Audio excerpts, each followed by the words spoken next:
A runaway bride crashes a Mafia funeral in a soaking wedding dress, and the cold-eyed heir to the crime empire marries her on the spot to claim his throne.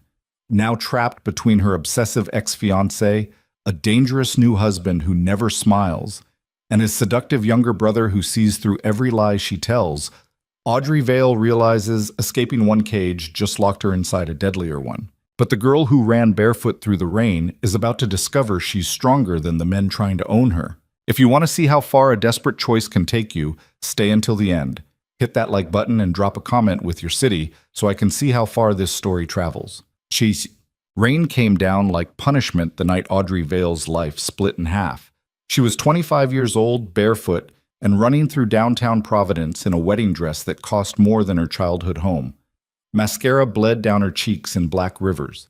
Her veil caught on a street lamp and tore free, floating away like a ghost she'd never see again. Behind her, Damian Mercer's voice cut through the storm, calling her name with the kind of ownership that made her stomach turn. "Audrey, stop running!" She didn't stop. The dress clung to her legs, heavy with rain and regret. Her feet slapped against wet pavement, and every step felt like pulling free from quicksand. She'd spent 2 years with Damian, 2 years believing he loved her, 2 years convincing herself that his control was protection, that his jealousy meant he cared, that the way he made decisions for her was just him being responsible. 20 minutes ago, she'd walked into the cathedral's back hallway looking for him before the ceremony. She found him pressed against a woman in a red dress, his hand tangled in her hair, his mouth on hers like he was starving. When they pulled apart, the woman laughed, a sharp, cruel sound that echoed off marble walls. "God, Damian, you're really going through with it?" "Of course I am." His voice was casual, dismissive. "Audrey's safe, predictable, easy to control. I can do whatever I want, and she'll never leave." The woman smirked. "Sounds boring."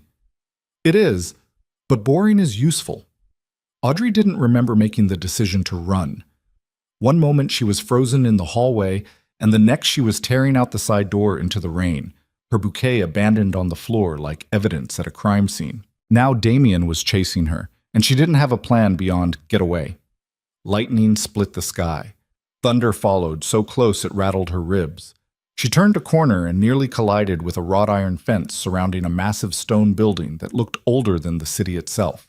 Cathedral architecture, Gothic arches, stained glass windows glowing faint gold in the storm. She grabbed the railing and pulled herself up the steps, her dress dragging behind her like an anchor. The heavy wooden doors loomed ahead. She didn't think. She just shoved them open and stumbled inside, gasping for air. The silence hit her first, then the cold, then the realization that she'd made a terrible mistake. The space was enormous, vaulted ceilings, stone pillars, rows of wooden pews packed with people dressed in black. At the front of the room sat a coffin draped in white lilies, and standing beside it was a priest mid-sentence, his mouth hanging open in shock, every head turned toward her. 50, maybe 60 people, all staring. Audrey's breath caught in her throat. Her fingers tightened on the door handle behind her, but her legs wouldn't move. Rain dripped from her dress onto polished marble floors, spreading in a dark pool around her feet. A man in the front row stood slowly. He was older, maybe 60, with silver hair and a suit that probably cost more than Audrey's student loans. His expression was cold, dangerous, the kind of face that had watched people beg and never flinched. "Who the hell are you?" Audrey opened her mouth, but nothing came out. Her heart hammered so hard she could feel it in her throat. Another man rose from the second row. Younger, 30s maybe. Dark hair, sharp jawline, eyes like broken glass. He looked at her the way a wolf looked at wounded prey. "She's nobody," the younger man said. "Throw her out."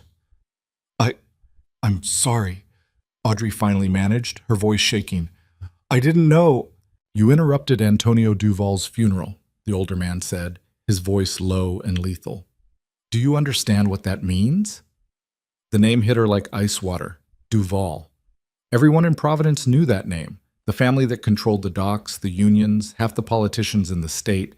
The family people whispered about in bars and avoided in public. The family that didn't forgive mistakes. Audrey's vision blurred at the edges.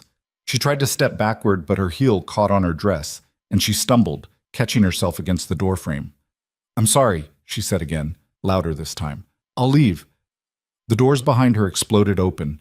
Damien stood in the entrance, soaked and furious, his dress shirt plastered to his chest and his hair dripping into his eyes. He looked past Audrey like she wasn't even there and fixed his gaze on the crowd. She's mine, he said, breathing hard. She's my fiancée, and she's not thinking straight. I'm taking her home. Audrey's stomach turned. No. Audrey. Damien stepped forward, reaching for her. Stop being dramatic. We'll talk about this. Don't touch me. His hand clamped around her wrist anyway, hard enough to bruise. Let go, she said, trying to pull free. You're embarrassing yourself. I said let go. Damien yanked her toward him, and Audrey's heel slipped on the wet floor. She crashed into his chest, and his arm locked around her waist, trapping her. Excuse me, a voice said from somewhere near the altar. But she's not going anywhere. The room went quiet again. Audrey twisted in Damien's grip and saw a man walking toward them through the rows of silent mourners. He moved like smoke, smooth, deliberate, impossible to look away from. Tall, maybe 6'2", dark suit tailored so perfectly it looked like armor. Black hair swept back from a face that was too sharp to be handsome, but too striking to forget. His eyes were pale gray, cold as winter, and when they locked on Audrey, she felt something tighten in her chest. Kael Duval. She recognized him from newspaper photos, charity galas, the occasional scandal that made local news before disappearing, the eldest son, the heir, the man who would inherit everything now that his father was dead. Damien straightened, keeping his arm around Audrey. This doesn't concern you. Kael stopped 3 feet away. Up close, he was even more unsettling. Not because he looked dangerous, though he did, but because he didn't look anything. No anger, no curiosity, just cold, calculated assessment. You're in my father's funeral, Kael said quietly. Everything in this room concerns me. She's my fiancée, Damien repeated, like ownership was an argument. We're leaving.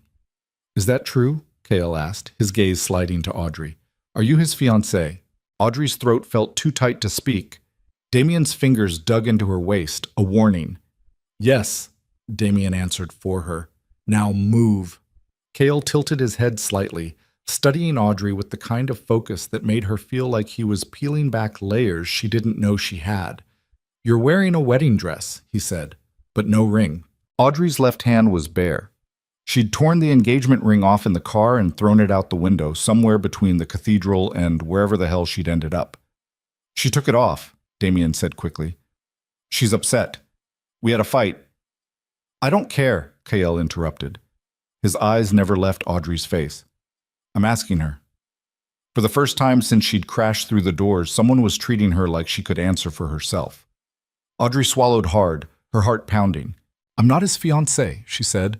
Her voice came out steadier than she expected. Not anymore. Damien's grip tightened, and he leaned close to her ear. Audrey, don't. I said no. She shoved at his chest, hard enough that he stumbled back a step. Kael's expression didn't change, but something flickered in his eyes. Interest, maybe, or calculation. He looked at Damien the way someone looked at an insect they were deciding whether to step on. Leave, Kael said. I'm not leaving without her. Yes, you are. 2 men in black suits appeared from the front rows, moving silently to flank Damien on either side. They didn't touch him. They didn't need to. The threat was clear. Damien's jaw tightened. He looked at Audrey, then at Kael, then back at Audrey. You're making a mistake. Get out, Kael said, his voice dropping lower. Before I make you.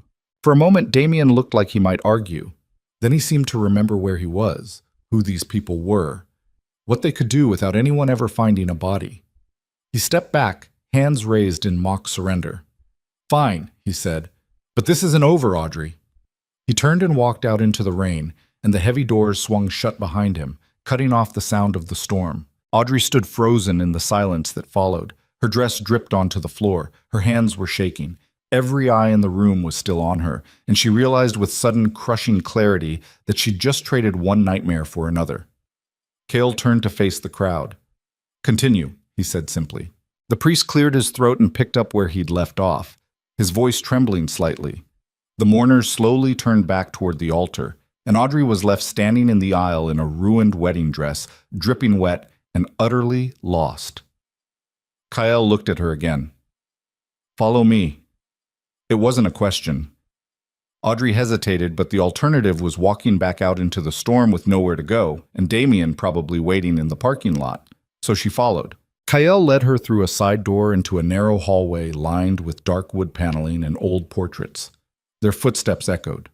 He didn't look back to see if she was keeping up. He just walked, and she followed, because she didn't know what else to do. They stopped in a small room that might have been an office once. A desk, a chair, bookshelves lining the walls, a single window overlooking the rain-soaked street below. Kyle closed the door and leaned against it, his arms crossed over his chest. He studied her in silence for a long moment, and Audrey forced herself not to look away. "What's your name?" he asked finally. "Audrey Vale." "How old are you?" 25. "And that man outside, Damien, he was your fiancé?" "Yes." "What happened?" Audrey's jaw tightened. "That's none of your business." Kyle's mouth almost, curved into something that might have been a smile. "You crashed my father's funeral in a wedding dress," he said. "That makes it my business."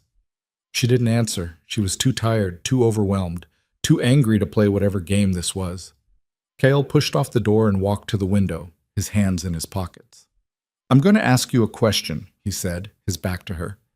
"And I need you to think carefully before you answer." "What question?" He turned to face her again, and this time there was something new in his expression, something sharp and calculating that made the air in the room feel thinner. "Do you want to go back to him?" "No," Audrey said immediately. "Why not?" "Because I deserve better than someone who thinks I'm too weak to leave." Kyle's eyes narrowed slightly, like he was recalibrating something in his head. "What if I told you I could give you better?" Audrey frowned. "What?" "I need a wife," Kyle said, his voice calm and businesslike, like he was negotiating a contract. "My father's death leaves the family vulnerable. The people who worked with him need to see stability. They need to see control. A wife does that. A public marriage shows strength." Audrey stared at him. "You're insane." "I'm practical." "You don't even know me." "I know you walked away from a man who tried to own you," Kyle said. "I know you're angry enough to crash a funeral in front of 60 armed criminals without flinching. And I know you're smart enough to realize you don't have anywhere else to go." Audrey's breath caught. He wasn't wrong. She didn't have anywhere to go. Her apartment was in Damien's name. Her car was at the cathedral. Her job was at his father's law firm. She'd built her entire life around him, and now it was gone. "What do you get out of this?" she asked carefully. "Control," Kale said simply. "My younger brother Lucien thinks he should inherit instead of me. A wife makes my claims stronger. You help me secure my position, and I give you a life where no one controls you again." "That's not how marriage works." "It's exactly how marriage works in my world." Audrey shook her head, stepping back toward the door. "This is crazy. I'm leaving." "Where will you go?" She froze, her hand on the doorknob. "Back to Damien?" Kyle asked quietly. "Back to the man who called you predictable and easy to control? Or maybe a hotel? If you have money, which I'm guessing you don't, since he probably controlled the accounts." Audrey's fingers tightened on the doorknob. She hated that he was right. She hated that she'd been so stupid, so trusting, so completely dependent on someone who saw her as a possession. "I'll figure it out," she said, but her voice sounded hollow, even to her own ears. Kale crossed the room in 3 long strides and stopped just behind her, close enough that she could feel the heat of him through her wet dress. He didn't touch her. He didn't need to.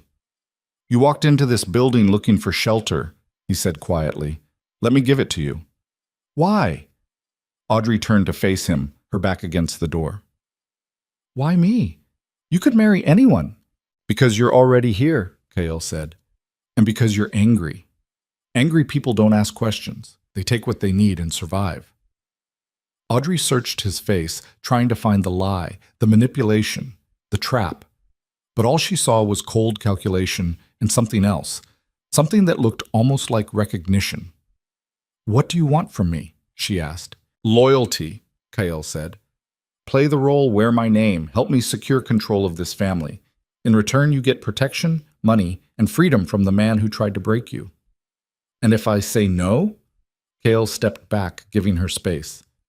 Then you walk out that door, and I never see you again.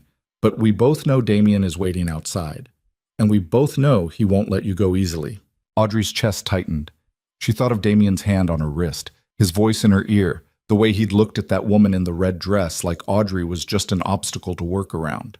She thought of the apartment she couldn't go back to, the job she'd have to quit, the life she'd have to rebuild from nothing.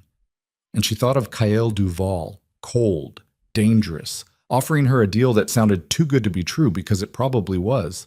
If I do this, she said slowly, I want control over my own life. No one tells me where to go, what to wear, who to talk to. Agreed. And if I want out, I walk away. No threats, no consequences. Kale's jaw tightened, but he nodded. Agreed. Audrey took a shaky breath. This was insane. This was reckless. This was the kind of decision that would follow her for the rest of her life. But staying with Damien or running back to him because she had nowhere else to go would destroy her. Okay, she said. I'll do it. Kael's expression didn't change, but something in his eyes sharpened. Good. He pulled out his phone and made a call, speaking in low, clipped tones. Audrey couldn't hear what he was saying, but within 5 minutes, 2 people appeared in the doorway. A woman in her 50s with kind eyes, and a man in a dark suit carrying a leather briefcase. This is Father Marcus, Kael said, gesturing to the man. And this is Elena, my father's assistant. They'll serve as witnesses. Audrey's stomach dropped. Witnesses for what? The ceremony, Kael said, like it was obvious. Now? Audrey's voice came out too high. You want to do this now? The longer we wait, the more chance Damien has to cause problems. Kael looked at her steadily. Unless you've changed your mind. Audrey's hands were shaking. Her dress was still dripping. Her hair hung in wet tangles down her back. This was nothing like the wedding she'd imagined, the one she'd been running away from just an hour ago. But maybe that was the point. I haven't changed my mind, she said. Kael nodded. Then let's begin. The ceremony was nothing like the elaborate production Damien had planned. No flowers, no music, no guests. Just Kael and Audrey standing in a small side chapel with 2 witnesses and a man who barely looked old enough to officiate. Father Marcus spoke quickly, his voice shaking slightly. Elena stood to the side, her expression unreadable, and Kael stood across from Audrey, his gray eyes locked on hers, his hand steady when he reached for hers. Audrey's heart pounded so hard she thought everyone in the room could hear it. This was real. This was happening. She was marrying a man she'd met 20 minutes ago, a man whose family controlled half the city, a man who looked at her like she was a problem to solve rather than a person to love. But when Kael slid a simple gold band onto her finger, his mother's ring, he said quietly, something shifted in her chest. Not love, not even trust, but something like recognition. Like they were 2 people making the same desperate gamble and hoping it didn't destroy them. I now pronounce you husband and wife, Father Marcus said, his voice barely above a whisper. Kael didn't kiss her. He just held her hand for 1 more second, his thumb brushing over her knuckles, before letting go. It's done, he said. Elena and Father Marcus slipped out of the room without a word, and Audrey was left standing in the chapel in a ruined wedding dress with a gold ring on her finger and a husband she didn't know. What happens now? She asked. Kael looked at her for a long moment, and for the first time since they'd met, something almost human flickered across his face. Now, he said quietly, you become a Duval. Outside, thunder rolled across the sky, and Audrey wondered if she'd just made the best decision of her life or signed her own death warrant. Kael led her back through the hallways to the main funeral space, where the crowd was beginning to disperse. People whispered as they passed, their eyes tracking Audrey like she was a bomb waiting to explode. Kael didn't acknowledge any of them. He just kept walking, his hand resting lightly on the small of her back. A gesture that looked protective but felt like a claim. They stopped near the exit and a younger man stepped out of the shadows. He was close to Kael's age, maybe a year or 2 younger, with the same sharp features and dark hair, but where Kael's eyes were cold and controlled, this man's burned with something dangerous and unpredictable. Lucien, Kael said evenly. Lucien's gaze slid to Audrey, and a slow, dangerous smile spread across his face. "Well," he said, "this is interesting." "Stay out of it," Kyle said. "Out of what?" Lucian stepped closer, his eyes never leaving Audrey's face. "You just married a stranger at our father's funeral. That's not exactly something I can ignore." "She's my wife," Kyle said, his voice dropping into something low and lethal. "That makes her family. And if you have a problem with that—" "I don't have a problem," Lucian interrupted, still smiling. "I'm just curious. What's your name, sweetheart?" "Audrey," she said, lifting her chin. "Audrey." Lucian repeated it slowly, like he was tasting the word. "And you married my brother because—" "That's between us," Kyle said. Lucien laughed, a sharp, bitter sound that echoed off the stone walls. "Right. Of course it is." He looked at Kyle, and the smile faded. "You always did know how to make a move when everyone was looking the other way. Go home, Lucien." "I am home," Lucien said. "Same as you." He turned and walked away, disappearing into the crowd. But Audrey could still feel his eyes on her, sharp and assessing, like he'd already decided she was either a weapon or a weakness, and was just waiting to see which. Kale's hand pressed more firmly against her back. "Ignore him." "Is he always like that?" "Worse." They stepped out into the rain, and a black car pulled up to the curb immediately. The driver got out and opened the back door without a word. Kyle gestured for Audrey to get in first, and she slid across the leather seat, her wet dress leaving dark stains behind. Kyle climbed in beside her and closed the door. The driver pulled away from the curb, and Providence blurred past the windows, rain-slicked streets, glowing streetlights, the cathedral disappearing behind them. "Where are we going?" Audrey asked. "Home," Kale said. "Your home." "Our home," he corrected. "As of tonight, you live in the Duval estate." Audrey leaned her head back against the seat and closed her eyes. Less than 2 hours ago, she'd been running barefoot through the rain with no plan beyond escape. Now she was married to a crime lord and heading toward a mansion she'd never seen, wearing a wedding dress that wasn't even meant for him. Her life had officially become a nightmare. Or maybe, just maybe, it had become the only chance she had left. The car wound through the city and out toward the coast, where the old money families lived behind gates and security systems that cost more than most people's houses.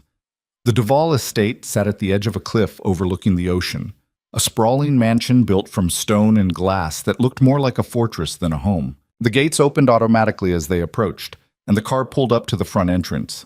Kyle got out first and offered Audrey his hand. She took it, stepping out into the rain, which had softened to a steady drizzle. The front doors opened before they reached them, and a woman in a crisp black suit appeared in the entrance. She was older, maybe 50, with steel gray hair pulled into a tight bun, and the kind of posture that said she didn't tolerate nonsense from anyone. "Mr. Duval," she said, nodding to Kale. Then her eyes slid to Audrey, and something like surprise flickered across her face. "And Mrs. Duval, I presume?" "This is Margaret," Kale said to Audrey. "She runs the house. If you need anything, ask her." Margaret's expression remained neutral, but Audrey saw the way her gaze swept over the ruined wedding dress, the bare feet, the mascara still smudged under her eyes. Whatever Margaret thought, she kept it to herself. "Welcome home, Mrs. Duval," Margaret said. "I'll have a room prepared for you immediately." "She'll stay in my wing," Kale said. Margaret's eyebrows rose slightly. "Of course." Kale led Audrey through the entrance hall, marble floors, vaulted ceilings, a chandelier that looked like it cost more than Audrey's entire college education. Everything was pristine, polished, perfect. It felt more like a museum than a home. They climbed a wide staircase to the second floor, and Kyle stopped in front of a set of double doors at the end of a long hallway. "This is my room," he said, pushing the doors open. The space inside was enormous. A king-sized bed dominated one wall, flanked by tall windows overlooking the ocean. Dark wood furniture, charcoal walls, minimalist and cold, like everything else about him. "There's a guest room connected through there," Kyle said, pointing to a door on the far side. "You can use it until we figure out the sleeping arrangements." Audrey stepped inside, her wet dress squelching against the hardwood floor. "Sleeping arrangements?" "People will expect us to share a room," Kyle said, "but I'm not going to force you into anything you're not ready for." Audrey studied him, trying to figure out if he was being considerate or just strategic. Probably both. "Thank you," she said quietly. Kael nodded. "Margaret will bring you clothes and anything else you need. There's a bathroom through that door. Get cleaned up. We'll talk in the morning." He turned to leave and Audrey's voice stopped him. "Kael." He looked back, one hand on the doorframe. "Why did you really marry me?" she asked. The truth. Kael was silent for a long moment, his gray eyes unreadable. Then he said, "Because I needed someone who had nothing to lose. And you walked in looking like you'd already lost everything." Before Audrey could respond, he stepped out and closed the door behind him. She stood alone in the massive bedroom, water still dripping from her dress, a gold ring heavy on her finger, and the sound of the ocean crashing against the cliffs below. Somewhere in the house, she heard voices, low, tense, arguing, and Audrey realized with sudden cold clarity that she'd just walked into a war she didn't understand. Audrey woke to sunlight slicing through unfamiliar windows and the distant crash of waves against rock. For one disoriented moment, she forgot where she was. Then the weight of the gold ring on her finger brought it all back. The rain, the funeral, Kael's cold gray eyes, the vows she'd spoken to a stranger. She sat up slowly, her body aching from exhaustion. The guest room was smaller than Kael's, but still larger than any bedroom she'd ever had. Cream-colored walls, a four-poster bed with sheets that probably cost more than her monthly rent used to. Through the windows, she could see the ocean stretching endlessly toward the horizon, dark and restless under morning clouds. Someone had left clothes folded on a chair near the door, dark jeans, a soft gray sweater, undergarments still wrapped in tissue paper. Audrey showered in the marble bathroom, scrubbing away the remnants of yesterday's mascara and the smell of rain-soaked fabric. When she looked in the mirror, she barely recognized herself. Her eyes were shadowed with exhaustion, her face pale, but there was something different in her expression, something harder. She dressed quickly and stepped out into Kael's bedroom. Empty. The bed was made with military precision, like no one had slept there at all. She walked to the door and hesitated, her hand on the handle. What the hell was she supposed to do now? Wander around a mansion full of criminals and pretend she belonged here? She opened the door anyway. The hallway was silent, except for the faint sound of voices drifting up from somewhere below. Audrey followed them, her footsteps muffled by thick carpet. The house felt enormous in daylight, endless corridors lined with oil paintings and antique furniture, rooms branching off in every direction. She passed a library, a sitting room, what looked like a home office with the door half open. The voices grew louder as she descended the main staircase. She found them in a dining room just off the entrance hall. Kael, Lucien, and three other men she didn't recognize, all seated around a long mahogany table covered with papers and coffee cups. Kael saw her first. His expression didn't change, but something in his posture shifted, straightened, sharpened. "Audrey." Every head turned toward her.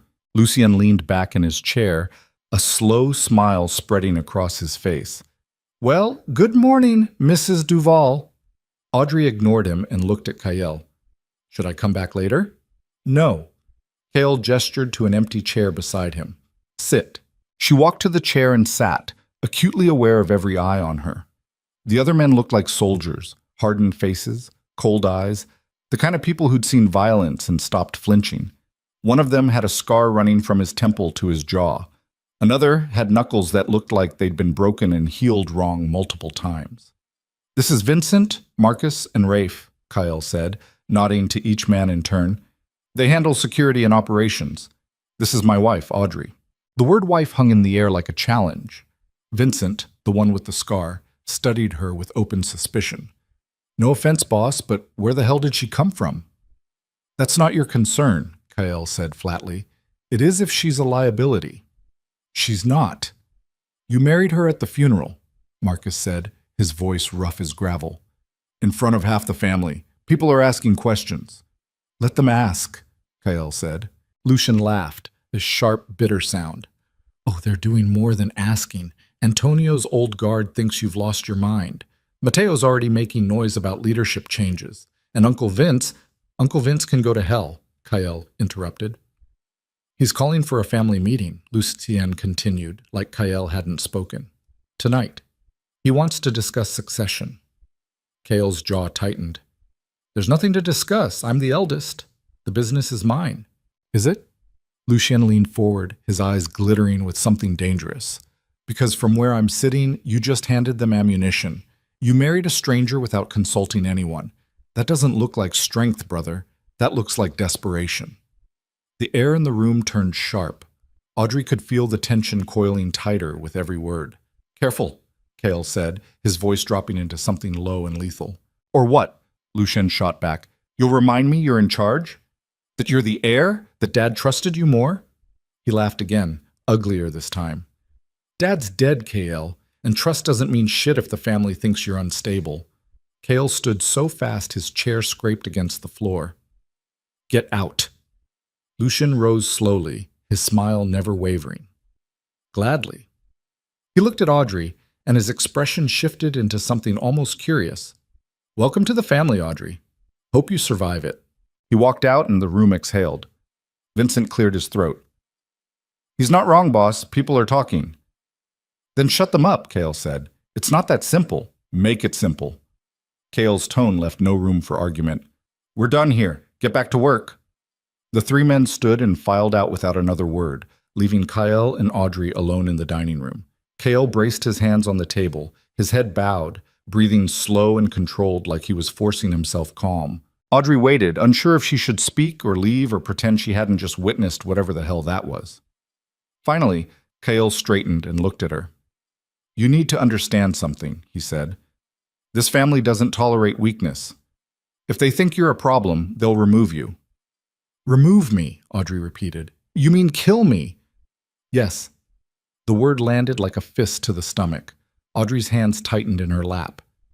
You didn't mention that part last night. You didn't ask. Jesus Christ, Cale.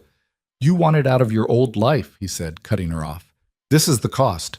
You're a Duval now. That means protection, money, power. It also means enemies. If you can't handle that, tell me now, and I'll make arrangements for you to leave. Audrey stared at him. Part of her wanted to take the offer, to walk out the door and disappear before this nightmare got any worse. But the other part, the part that had spent 2 years suffocating under Damien's control, refused to run again. I'm not leaving, she said. Cale studied her for a long moment, then nodded. Good. Then we need to get you ready. Ready for what? The family meeting tonight. You're coming with me. Audrey's stomach dropped. I don't think that's a good idea. I don't care what you think. You're my wife. If you don't show up, they'll assume you're a lie I made up to buy time. If you do show up, you prove you're real. And then what? They accept me with open arms? No, Cale said bluntly. Then they test you. They'll push, insult, try to break you, and you need to push back. I don't know how to do that.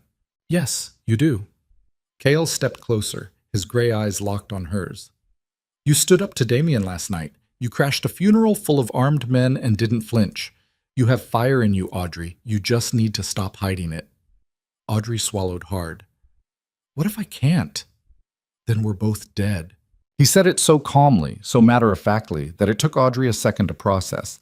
Then the weight of it hit her, the realization that she wasn't just playing dress-up in a crime family. She was in actual danger. Kyle was in danger, and the only way out was through. Okay, she said quietly.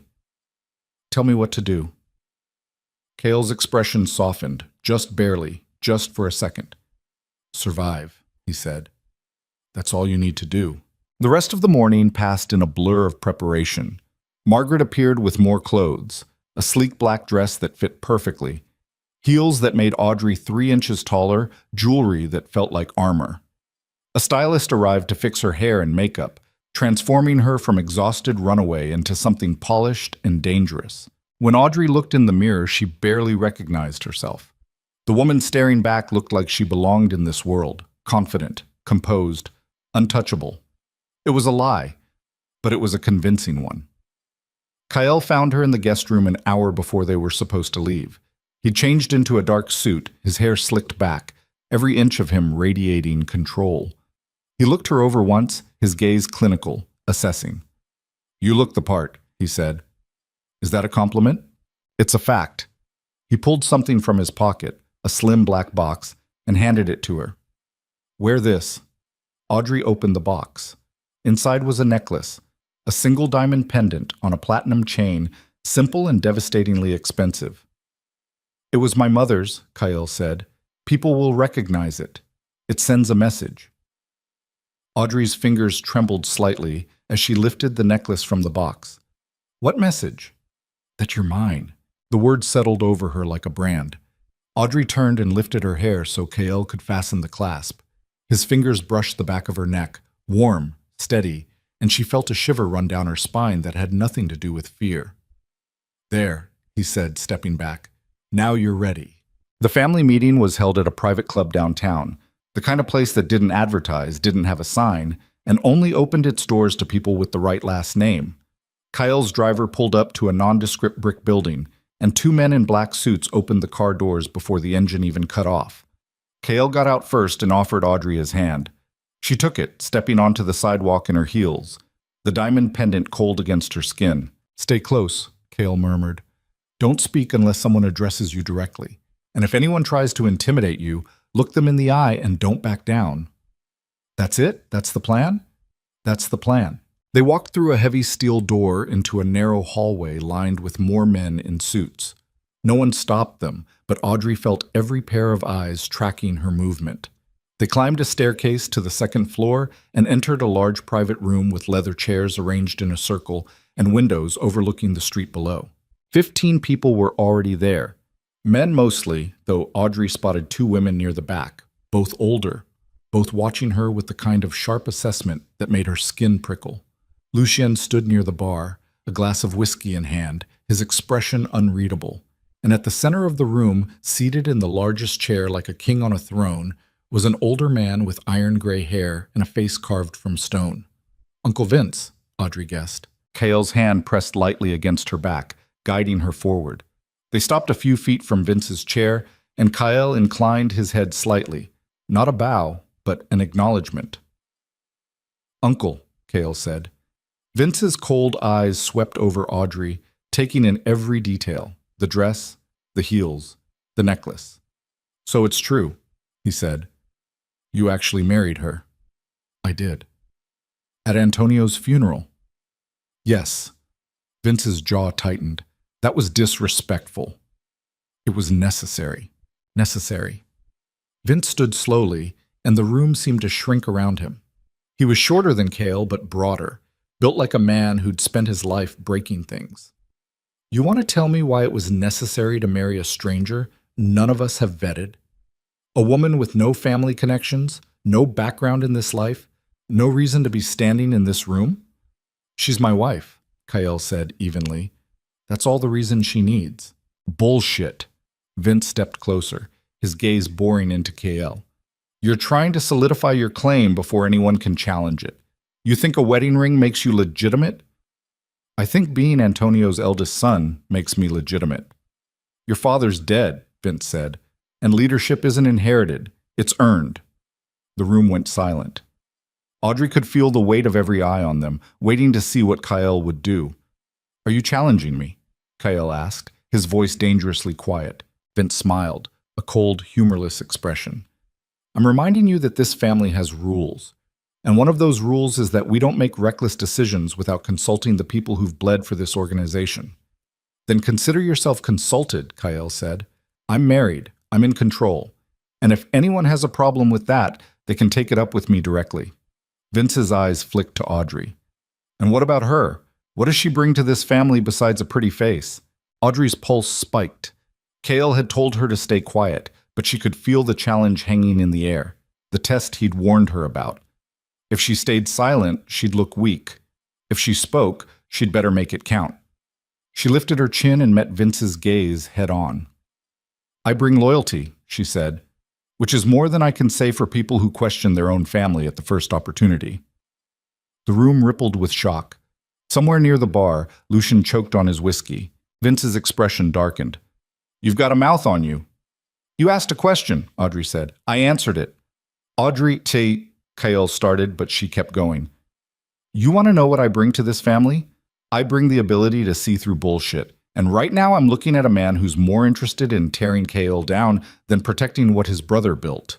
Vince took a step toward her, and Kale moved between them so fast Audrey barely saw it happen. "Enough," Kale said, his voice cutting through the tension like a blade. "Your wife doesn't know when to shut up," Vince said. "My wife," Kale said slowly, "just told you the truth.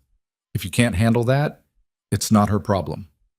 For a long, terrible moment, Audrey thought Vince was going to hit someone. Kale, her, it didn't matter. Then he stepped back, his hands raised in mock surrender. "Fine," Vince said. "You want to lead? Lead. But don't come crying to me when this blows up in your face." He turned and walked out, and half the room followed him. The people who stayed looked uneasy, shifting in their chairs, exchanging glances. One of the older women, silver-haired, elegant, with eyes like cut glass, stood and walked over to Audrey. "Evelyn's necklace," she said, gesturing to the pendant. "I haven't seen that in years." "Kael gave it to me," Audrey said carefully. The woman smiled, a real smile, warm and sad at the same time.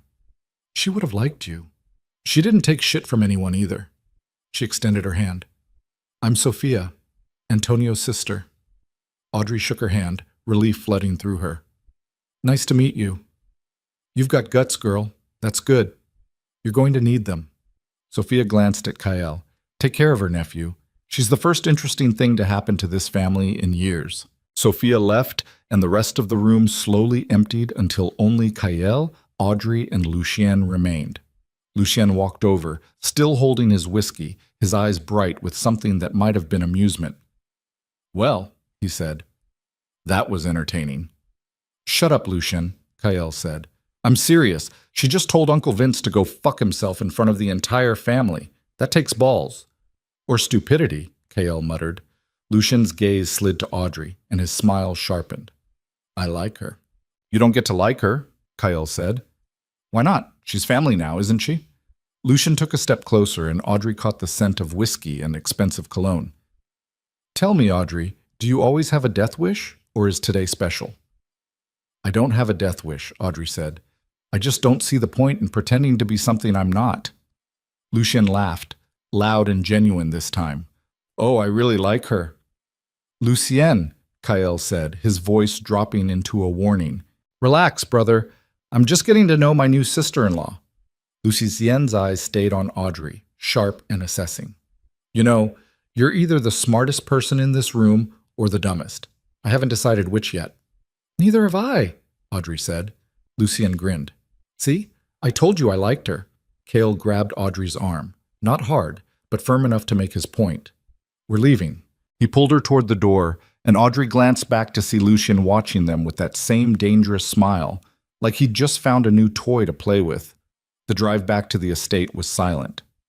Kael stared out the window, his jaw tight, his hands clenched into fists on his lap.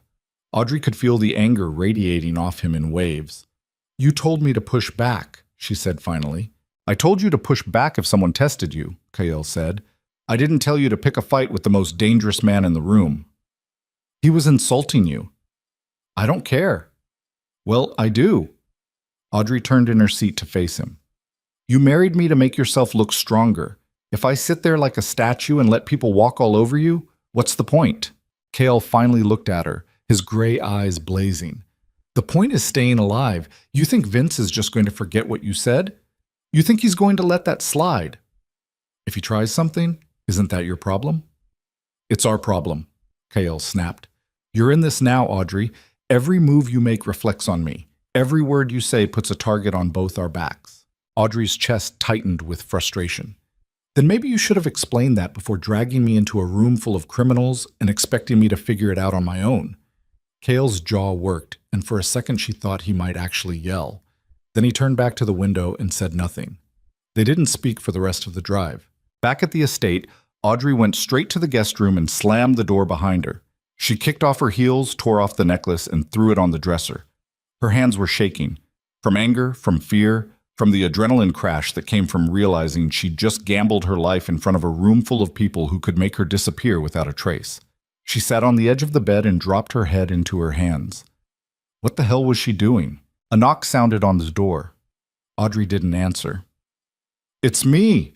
Lucien's voice came through the wood. "Open up. Go away." "Can't. I brought wine." Despite herself, Audrey opened the door. Lucien stood in the hallway holding 2 glasses and a bottle of red that probably cost more than her car used to. "Peace offering," he said. "I don't want company." "Too bad." He walked past her into the room and set the glasses on the nightstand, pouring generous amounts into both. "You look like you could use a drink." Audrey closed the door and crossed her arms. "Did Kael send you?" "God, no. Kael's downstairs brooding and pretending he's not furious with you." Lucien handed her a glass. "I came because I'm curious." "About what?" "About you." Lucien sat on the edge of her bed like he owned the place, studying her with those sharp, dangerous eyes. "You don't act like someone who just married into a crime family. You act like someone who has nothing to lose." "Maybe I don't. Everyone has something to lose." He took a sip of wine. "So what's your story? What made you desperate enough to marry my brother?" Audrey hesitated. She didn't owe Lucien anything, didn't trust him, didn't even particularly like him, but there was something in his expression that felt almost genuine, like he actually wanted to know. "I was running from someone," she said finally. "Kael gave me a way out." "And you took it." "Wouldn't you?" Lucien laughed softly. "Probably, though I wouldn't have insulted Uncle Vince in the process. He deserved it." "Oh, he absolutely did. That's not the point." Lucien leaned forward, his elbows on his knees. "The point is that you just made yourself interesting. And in this family, interesting people either rise very fast or disappear very quickly." "Which one am I?" "That depends on Kael." Lucien's expression shifted into something harder. "My brother is good at control. He's good at strategy, but he's terrible at letting people in. And if you want to survive here, you're going to need him to actually care whether you live or die." Audrey's stomach twisted. "What makes you think he doesn't?" "Because I know him. And I know he married you for power, not love." Lucien stood and walked to the door, then paused with his hand on the handle. "But for what it's worth, I think you're exactly the kind of chaos he needs." He left before Audrey could respond. She sat alone in the guest room, the wine glass cold in her hand, and wondered if she'd just been warned or complimented. The next few days passed in uneasy quiet. Kael threw himself into work, meetings, phone calls, late nights in his office with the door closed. Audrey saw him at meals sometimes, but he barely spoke to her. The warmth from their wedding night, if it could even be called warmth, had evaporated completely. Margaret showed her around the estate, explaining routines and expectations. Audrey learned where the security cameras were, which rooms were off limits, how to navigate the maze of hallways without getting lost. She met more staff, drivers, housekeepers, a chef who spoke mostly in Italian and fed her pastries every morning, but the isolation was suffocating. Audrey wasn't allowed to leave the grounds without security. She couldn't call anyone from her old life. Margaret had taken her phone the first night and replaced it with a new one that had exactly 3 numbers programmed: Kael, Margaret, and emergency services. She was a prisoner in a mansion, and the bars were made of marble and money. On the 4th night, Audrey found Lucien in the library, sprawled in a leather chair with a book he clearly wasn't reading. "Can't sleep?" he asked without looking up. "Can't breathe," Audrey said. Lucien closed the book and studied her. "Kael still giving you the silent treatment?" "He's not giving me anything. He's pretending I don't exist." "That's his specialty." Lucien gestured to the chair across from him. "Sit. Tell me what's wrong." "Everything's wrong," Audrey said, sitting. "I married a man I don't know. I'm trapped in a house I can't leave, and your family wants me dead." "Not all of them. Sophia likes you." "One person." "Great." Lucien smiled. "You're doing better than you think." "Am I?" "Because from where I'm sitting, I'm completely alone." "You're not alone." Lucien leaned forward, his eyes locking on hers. "You have me." Audrey froze. There was something in his voice, something soft and sharp at the same time, like a blade wrapped in silk. "Why are you being nice to me?" she asked carefully. "Because I like you." "I told you that already." "You don't even know me." "I know enough." Lucien reached across the space between them and brushed a strand of hair behind her ear. The gesture was intimate, deliberate, and it made Audrey's pulse spike. "I know you're brave, I know you're smart, and I know my brother doesn't deserve you." Audrey pulled back. "Don't." "Don't what?" "Whatever this is, don't." Lucian's smile widened, but there was something dangerous underneath it. I'm not doing anything. I'm just telling the truth. The truth is that you're trying to get under Kael's skin, Audrey said, and I'm not going to be your weapon. Lucian's expression shifted. Surprise, maybe, or respect. You're smarter than I thought. Yeah, well, I'm a quick learner. She stood and walked to the door, but Lucian's voice stopped her. Audrey. She looked back. For what it's worth, Lucian said quietly, I meant what I said. Kael doesn't deserve you, but that doesn't mean I'm lying about the rest. Audrey didn't answer. She just left, her heart pounding, and tried to convince herself she didn't feel anything when Lucian looked at her like that. The breaking point came a week later. Audrey woke to shouting, loud, furious, coming from somewhere downstairs. She threw on a robe and ran into the hallway, following the sound to Kael's office on the first floor. The door was open. Inside, Kael stood behind his desk, his face carved from stone, while Lucian paced like a caged animal. You can't make that call without me, Lucian was saying. I don't need your permission, Kael shot back. The hell you don't. I'm part of this family too. Then act like it. Lucian laughed, bitter and sharp. I act like it every goddamn day. I clean up your messes.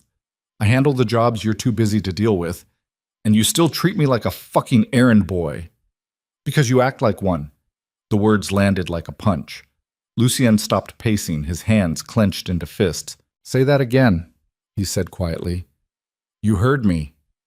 Lucian moved so fast Audrey barely saw it.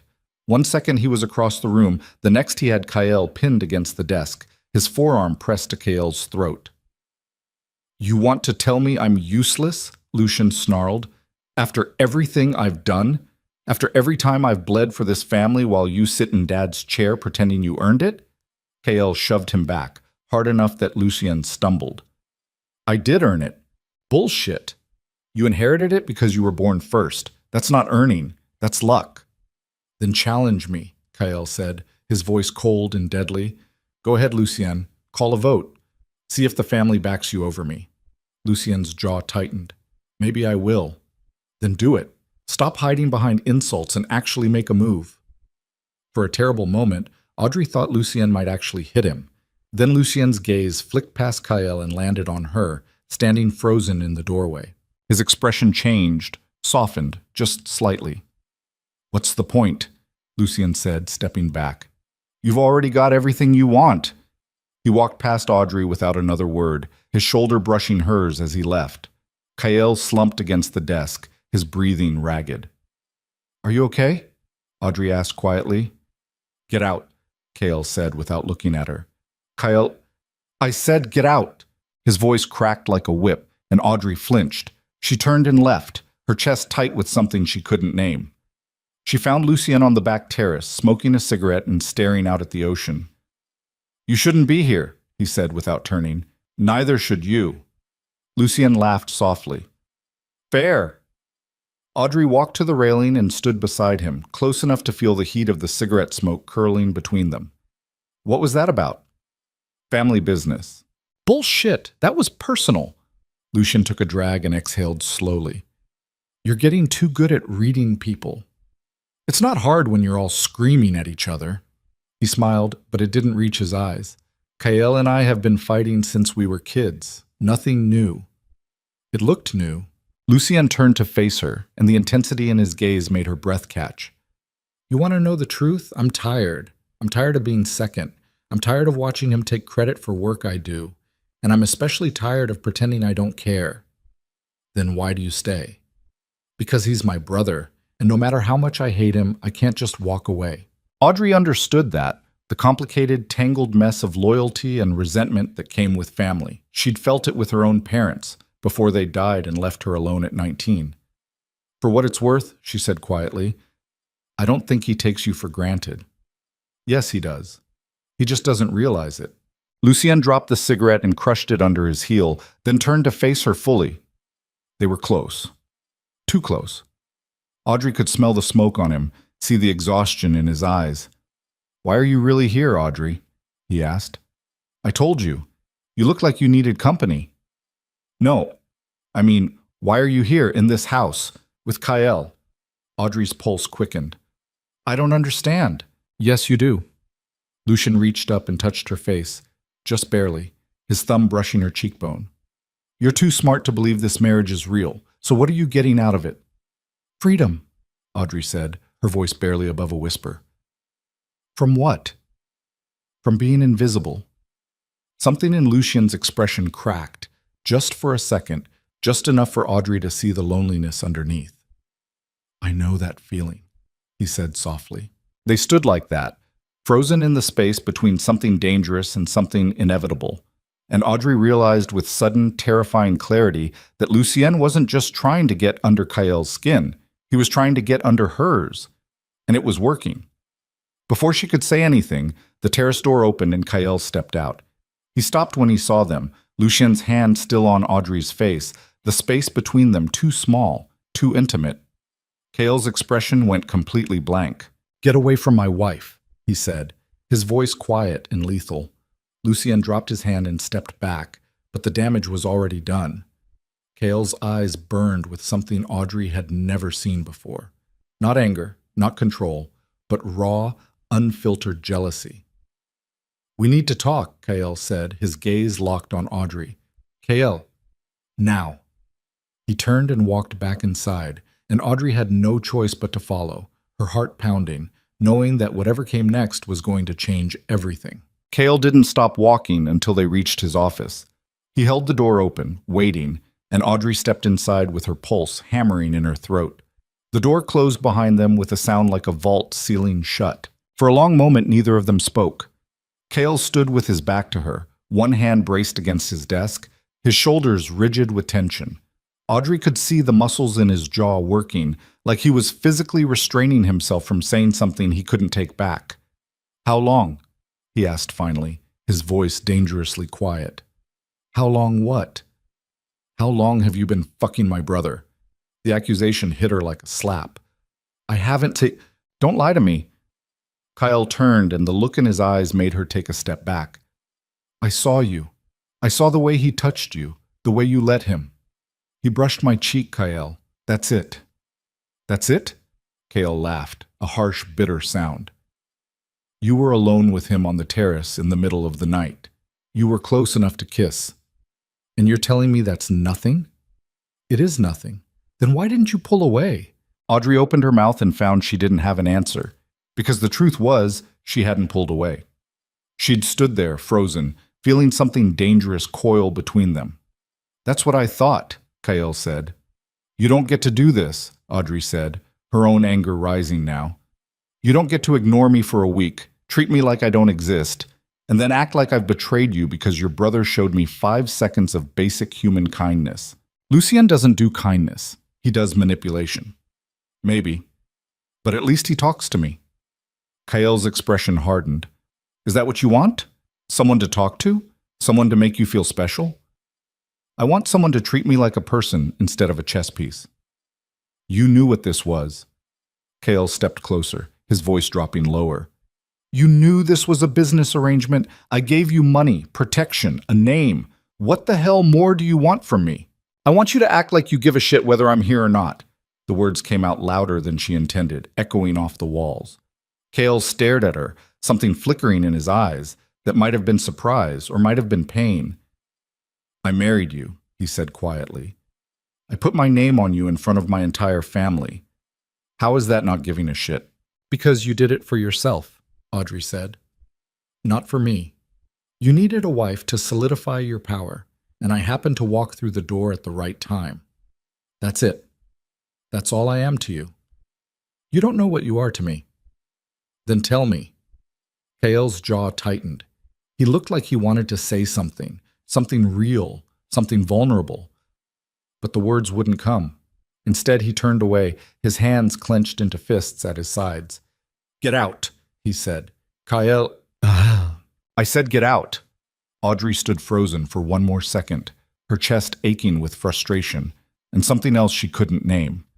Then she turned and left, slamming the door behind her hard enough to rattle the frame. She made it halfway up the stairs before the tears came, hot, furious, spilling down her cheeks faster than she could wipe them away. She wasn't crying because Kyle had yelled at her. She was crying because she'd been stupid enough to think this could be anything more than what it was. A transaction, a deal, a marriage built on desperation instead of anything real.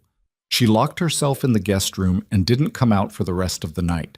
The next morning, Margaret knocked on the door with breakfast and a carefully neutral expression. "Mr. Duval is asking for you," she said. "Tell him I'm not feeling well." Margaret's eyes softened. "Mrs. Duval, I don't think that's wise." "I don't care what's wise. I don't want to see him." Margaret hesitated, then nodded and left. An hour later, she returned with a message. Kale had left for the city and wouldn't be back until evening. Audrey felt a perverse sense of relief mixed with disappointment. She spent the day wandering the estate like a ghost, avoiding the staff, avoiding Lucien, avoiding everyone. She found herself in the library around noon, staring at shelves of books she couldn't focus on, when Sophia appeared in the doorway. "Mind if I join you?" Sophia asked. Audrey shrugged. "It's your family's house." Sophia smiled and settled into one of the leather chairs, gesturing for Audrey to sit. "I heard about last night." "Of course you did. It's a small family. People talk." Sophia studied her with those sharp, kind eyes. "You want to know what I think?" "Not really." "I think you're exactly what Kyle needs, and that terrifies him." Audrey looked up. "What?" "My nephew has spent his entire life being in control," Sophia said. "Control over the family, control over the business, control over himself. And then you walked in and threw all of that into chaos. He doesn't know how to handle you, so he's doing what he always does, pushing you away before you can hurt him." "I'm not trying to hurt him." "I know, but he doesn't." Sophia leaned forward. "Kale's mother died giving birth to Lucien. Did you know that?" Audrey shook her head. "Evelyn was the only person who ever made Antonio soft. When she died, something broke in this family. Antonio blamed Lucien for years, wouldn't even look at him without seeing the woman he'd lost. And Kyle tried to fill that void.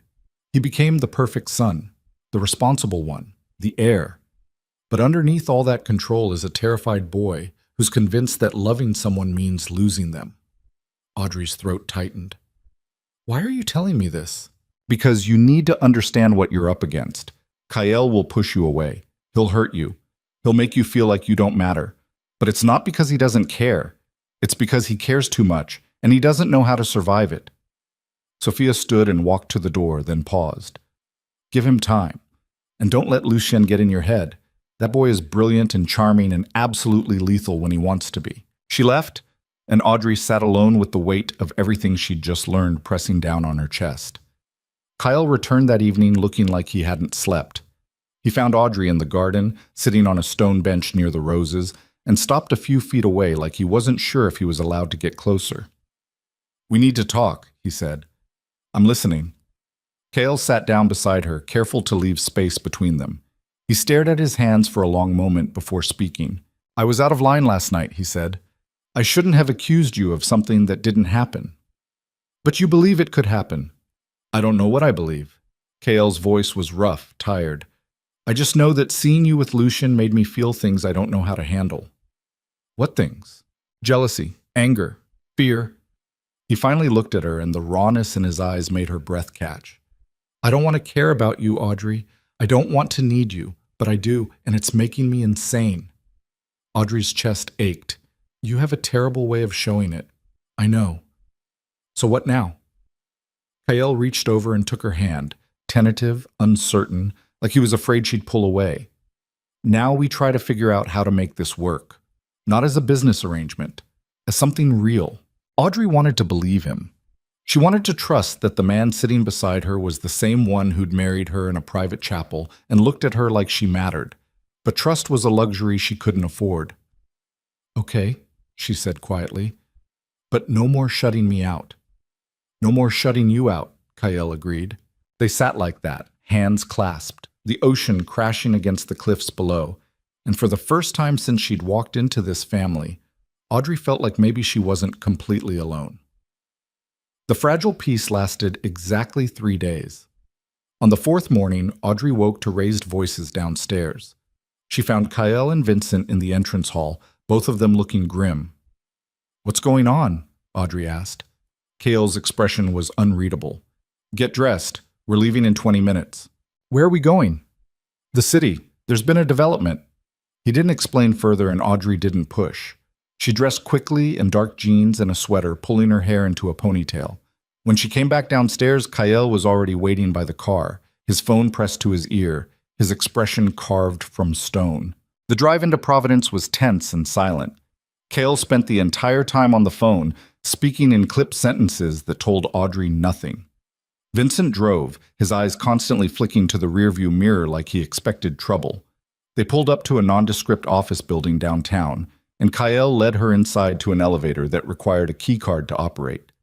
They rode to the top floor in silence. The elevator doors opened onto a sleek conference room with floor-to-ceiling windows overlooking the harbor. And sitting at the head of the table, looking perfectly comfortable, was Damian Mercer. Audrey's blood turned to ice. "Hello, Audrey," Damian said, smiling. Kale's hand shot out, grabbing her arm before she could bolt. "Stay calm," he murmured. "What the hell is he doing here?" Audrey's voice came out strangled. "Apparently," Kale said, his eyes never leaving Damian, "your ex-fiancé has information we need." Damian stood, smoothing his suit jacket. He looked exactly the same, polished, confident, untouchable. Like the last 2 weeks hadn't happened, like Audrey hadn't run from him in the rain. "You look well," Damian said to her. "Marriage suits you." "Go to hell," Damian laughed. "Still angry, I see. That's fair. I probably deserve it." "You deserve worse than that," Audrey said. "Maybe." Damian's smile sharpened. "But right now, I have something your husband needs, so maybe we can put our personal issues aside for 5 minutes and talk business." Kyle pulled out a chair for Audrey, and she sat, her hands clenched so tight in her lap, her knuckles went white. Kyle sat beside her, close enough that their shoulders touched, a silent reminder that she wasn't alone. "Talk," Kyle said to Damian. Damian settled back into his chair, looking pleased with himself. "I've been doing some digging since Audrey left, trying to understand why she'd run straight into the arms of Providence's most notorious crime family." He paused. "Turns out, it wasn't random at all." Audrey's stomach dropped. "What are you talking about?" Kale asked, his voice dangerously quiet. "I'm talking about your dear Uncle Vince," Damian said, "who's been making some very interesting moves behind your back, including reaching out to certain people in my circles, lawyers, politicians, businessmen, trying to build a case to have you removed as head of the family." Kale's expression didn't change, but Audrey felt him go rigid beside her. "And what does that have to do with Audrey?" Kale asked. "Everything." Damian leaned forward. "Because the night Audrey ran from me, someone sent her to that funeral. Someone who knew exactly what would happen if a desperate woman in a wedding dress crashed Antonio Duval's service. Someone who knew you'd see an opportunity and take it." Audrey's heart stopped. "What?" "You were set up," Damian said, looking at her with something almost like pity. "The cathedral you ran into wasn't random. You were herded there. The doors were unlocked specifically so you'd have somewhere to go. And when you walked in, Vince made sure the entire family saw it. Saw Kyle make an impulsive decision, marry a stranger, compromise his judgment. Also, Vince would have grounds to challenge his leadership." "You're lying," Audrey said, but her voice shook. "Am I?" Damian pulled a folder from his briefcase and slid it across the table. "Security footage from that night. Notice the man in the blue jacket following you 3 blocks behind? That's one of Vince's guys. He's been tailing you since you left the original cathedral, making sure you ended up exactly where you did." Kyle opened the folder. Audrey watched his face as he flipped through the photos, and she saw the exact moment he realized Damian was telling the truth. "Why are you telling us this?" Kyle asked, his voice hollow. "Because Vince approached me last week," Damian said. "Offered me a job. Help him discredit you, and he'd make sure I got Audrey back. He assumed I'd want revenge for the humiliation, and honestly, part of me did." "But," Kale prompted. "But I'm not an idiot," Damian said, "but Vince is planning a coup, and when he takes over, everyone who helped you is going to disappear, including Audrey." The words hung in the air like a death sentence. Audrey couldn't breathe, couldn't think, couldn't process the fact that everything, her escape, her marriage, her entire new life, had been orchestrated by someone who wanted to use her as a weapon against the man sitting beside her. "So what do you want?" Kyle asked Damian. "I want immunity," Damian said. from whatever's about to happen between you and Vince. I give you this information, you leave me alone. Done, Kale said immediately. Damien nodded and stood. Then we're finished here. He looked at Audrey one last time, and something almost human flickered in his eyes. For what it's worth, I am sorry. About all of it. Get out, Audrey said, her voice shaking. Damien left, and the silence that followed was suffocating. Kale sat frozen, staring at the photos spread across the table.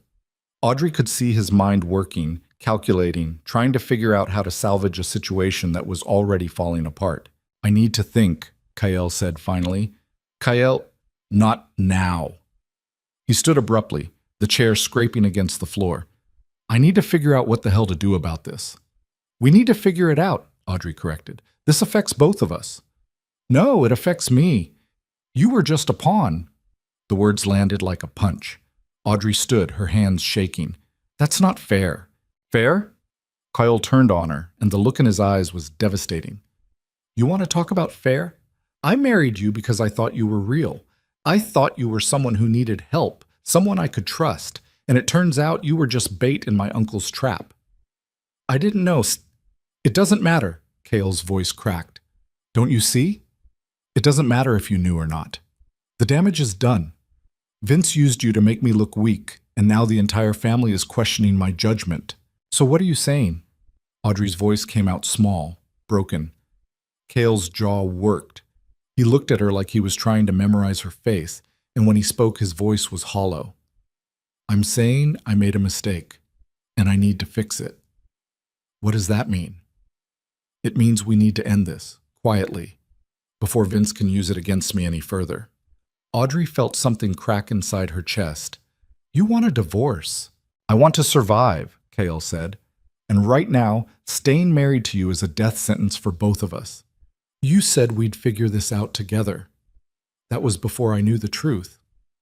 Audrey's vision blurred. She'd known this marriage wasn't real, had gone into it with her eyes open, telling herself it was just business, just survival. But somewhere along the way, it had become more than that. Somewhere along the way, she'd started to believe Kyle might actually care. She'd been wrong. Fine, she said, her voice barely above a whisper. If that's what you want. It's not about what I want. Yes, it is. Audrey grabbed her jacket from the back of the chair. It's always about what you want, what you need, what makes your life easier, and I'm done being a piece on your chessboard. She walked to the elevator and jabbed the button. The doors opened immediately, and she stepped inside. Audrey, wait. The doors closed, cutting off whatever Kyle was about to say. Audrey made it to this ground floor before the tears came. She stumbled out onto the street, gasping for air, her chest so tight she thought her ribs might crack. People stared as they passed, but she didn't care. She just kept walking, no destination in mind, just moving because staying still felt impossible. She'd been used, manipulated, turned into a weapon in a war she hadn't even known was happening. And the worst part was that she'd started to believe she mattered, that Kyle saw her as something more than a convenient solution to his problems. She should have known better. She ended up at a small park overlooking the harbor, sitting on a bench with her knees pulled to her chest, watching boats drift across the water. The sun was starting to set, painting the sky in shades of orange and pink that felt obscenely beautiful compared to the wreckage of her life. Thought I might find you here. Audrey looked up to find Lucien standing a few feet away, hands in his pockets, his expression unreadable. Go away, she said. Can't. Kyle sent me to make sure you didn't do something stupid. Like what? Run away again? Audrey laughed bitterly. That worked out so well the last time. Lucien sat down beside her, careful to leave space between them. He told me what Damien said. Good for him. He's an idiot, you know. Audrey looked at him. What? Kyle. He's an idiot. He's convinced himself that cutting you loose is the smart move, but all he's doing is playing right into Vince's hands. How? Because Vince wanted Kale to marry you, Lucien said, and now he wants Kale to divorce you. Either way, it makes my brother look impulsive, emotional, incapable of leading. The only way to win is to refuse to play the game. What does that mean? Lucien turned to face her fully, and the intensity in his eyes made her pulse spike. It means you stay married, you double down. You make this marriage so real, so solid, that no one can question it. Kael doesn't want that. Kael's scared. There's a difference. Lucien reached over and tucked a strand of hair behind her ear. The same gesture from the terrace, intimate and deliberate. You could save him, Audrey, if you wanted to. Why would I want to save someone who just threw me away? Because you're not the kind of person who gives up when things get hard. Lucian's thumb brushed her cheekbone. And because I think you care about him, even if you don't want to admit it. Audrey's breath caught. Lucien was too close, his eyes too sharp, his touch too gentle, and she was too raw, too hurt, too desperate for someone to tell her she mattered. Lucien, she said quietly, what are you doing? Giving you a choice. His hand slid to the back of her neck, and Audrey's heart hammered against her ribs. You can go back to Kael and fight for something that might not even be real, or you can walk away from all of it, him, the family, the danger, and let me help you disappear. Why would you help me? Because I like you, Lucien said, and because I'm tired of watching my brother destroy everything good that comes into his life. Audrey's mind screamed at her to pull away, to stand up, to put distance between them, but her body wouldn't move. She was frozen, caught between Lucien's pull and Kael's rejection, between running away and standing her ground. I can't just leave, she said. Why not? Because, Audrey's voice broke, because I don't have anywhere else to go. Lucian's expression softened, and for just a second he looked almost vulnerable. Yes, you do. He leaned in, and Audrey knew, with absolute certainty, that if she let this happen, there would be no going back.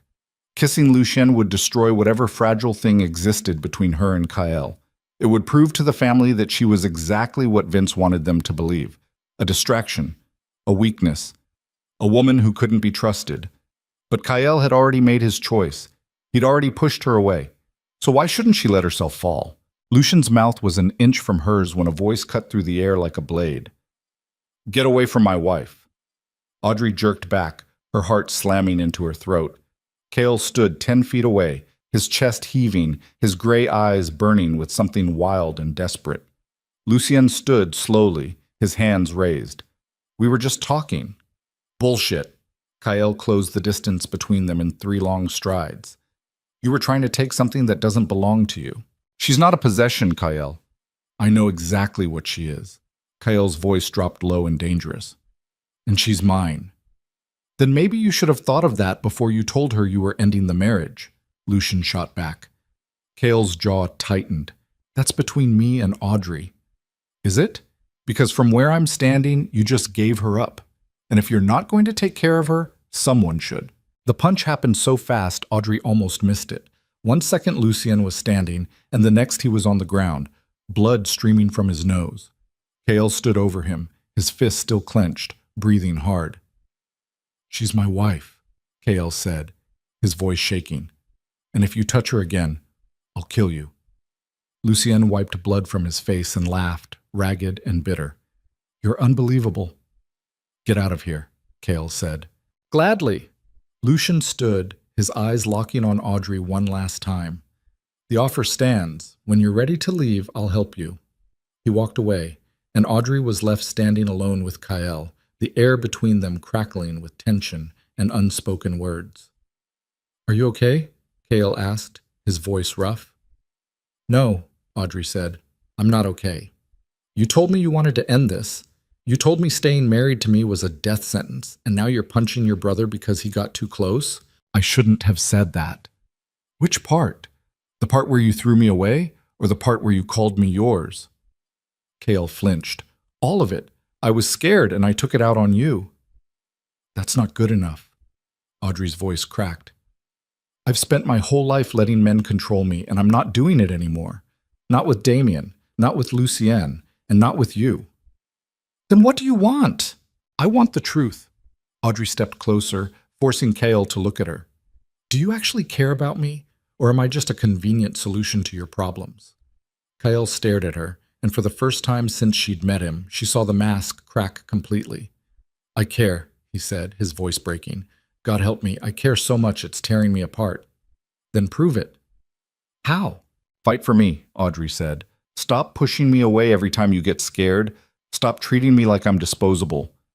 And for once in your life, let someone in." Kael's hands came up to frame her face, his thumbs brushing away tears she hadn't realized she was crying. "I don't know how to do this," he said. "I don't know how to be what you need. Then we'll figure it out together." "What if I fail?" "Then we fail together." Kael's forehead dropped against hers, and Audrey felt him shaking, this man who controlled an empire, who never showed weakness, who'd built walls so high she'd thought they were impossible to climb. And she realized that Sophia had been right. Underneath all the control was just a terrified boy who'd convinced himself that loving someone meant losing them. "I'm not going anywhere," Audrey whispered. "But you have to let me stay." Kael pulled back just enough to look at her, and the rawness in his eyes made her chest ache. "Okay," he said. "Okay." He kissed her, desperate and fierce, and nothing like the controlled man she thought she knew. Audrey kissed him back, pouring every ounce of frustration and fear and hope into it, and for the first time since she'd crashed that funeral, she felt like she was exactly where she was supposed to be. When they finally pulled apart, both breathing hard, Kael rested his forehead against hers again. "We need to go back," he said. "We need to deal with Vince." "How?" "I don't know yet, but whatever we do it together." Audrey nodded, and they walked back to the car, hand in hand, the setting sun painting the harbor in shades of fire. But as they drove back toward the estate, Audrey couldn't shake the feeling that the worst was still coming. Because Vince had orchestrated her entire life for the past 2 weeks, and men like that didn't give up just because their plan hit a snag. They escalated, and when they got back to the estate and found Vincent waiting at the front door with an expression like death, Audrey knew the escalation had already begun. "Boss," Vincent said, his voice tight, "we have a problem." "What kind of problem?" "The kind that involves federal agents, a warrant, and allegations that you've been laundering money through shell corporations tied to your wife's name." Audrey's blood turned to ice. "What?" Vincent handed Kael a document, and Audrey watched the color drain from her husband's face as he read. "Vince," Kael said, his voice hollow, "he's framing us both." "For what?" Audrey asked. Kael looked at her, and the devastation in his eyes made her stomach drop. "For crimes that carry a 20-year sentence. And if we can't prove we're innocent, we're both going to prison." The world tilted sideways. Audrey grabbed the doorframe to steady herself, her mind racing. Vince hadn't just set them up to fail. He'd set them up to be destroyed, publicly, legally, permanently. And there was no way out. "What do we do?" Audrey whispered. Kael looked at the document, then at her, then at the estate behind them, the home that had become a trap, the family that had become a weapon, the marriage that had become a noose. "We fight," he said, "and we pray it's enough." But the look in his eyes said he wasn't sure prayer would save them. The federal agents arrived at dawn. Audrey heard them before she saw them, car doors slamming, boots on gravel, voices calling out commands that echoed off the stone walls of the estate. She jerked awake in Kael's bed, her heart already racing, and found him sitting on the edge of the mattress fully dressed, his phone pressed to his ear. "I don't care what you have to do," he was saying, his voice tight and controlled. "Find me something I can use against Vince. Anything. We have 48 hours before they start making arrests." He ended the call and looked at Audrey. The exhaustion in his eyes said he hadn't slept at all. "How bad is it?" she asked. "Worse than I thought." Kael stood and walked to the window, pulling back the curtain. 6 black SUVs were parked in the circular driveway, agents in windbreakers spreading out across the property. "They have enough evidence to charge both of us with conspiracy, fraud, and racketeering. Vince made sure every piece of paper leads back to shell companies registered in your name." "My name?"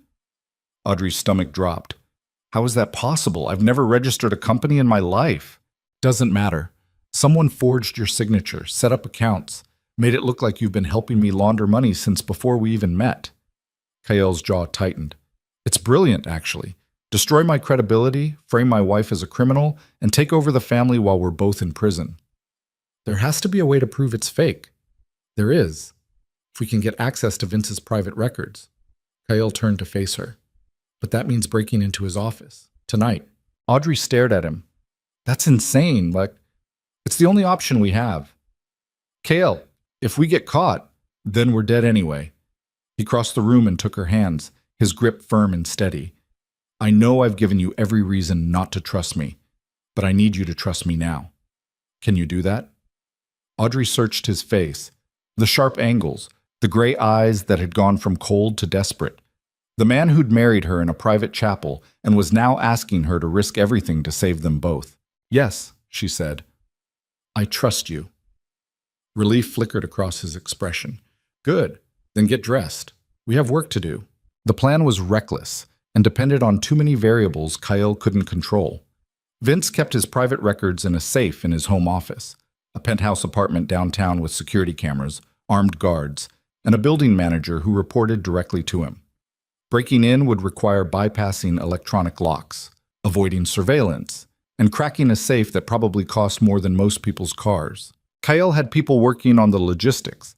Vincent was pulling schematics of the building. Marcus was coordinating a diversion across town to draw Vince's attention away.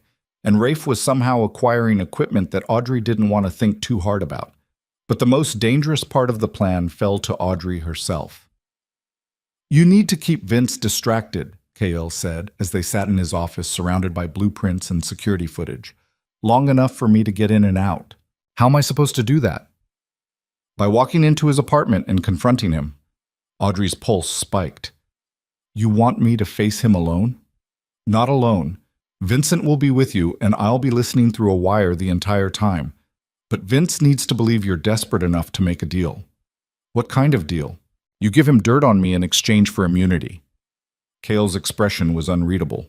Tell him you're scared. Tell him I've been using you. Tell him whatever he wants to hear to keep him talking.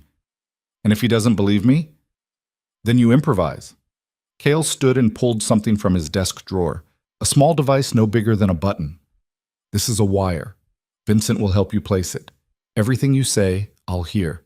And if anything goes wrong, I'm pulling you out immediately. Audrey took the wire, her hands trembling slightly. What if this doesn't work? Then we disappear. Tonight. I have money hidden offshore, passports ready. We can be out of the country before sunrise. And your family? Will survive without me. Kyle's voice was flat, resigned. I'd rather be alive and exiled than dead and right. Audrey looked at him, really looked at him, and saw the exhaustion carved into every line of his face. This wasn't the cold, controlled man who'd married her 2 weeks ago. This was someone who'd been pushed to the edge and was fighting with everything he had not to fall over. We're not running, she said. Audrey, I said we're not running. She stood, squaring her shoulders. You told me to fight, so let's fight. Something shifted in Kyle's expression. Surprise, maybe, or hope. He reached out and cupped her face, his thumb brushing her cheekbone.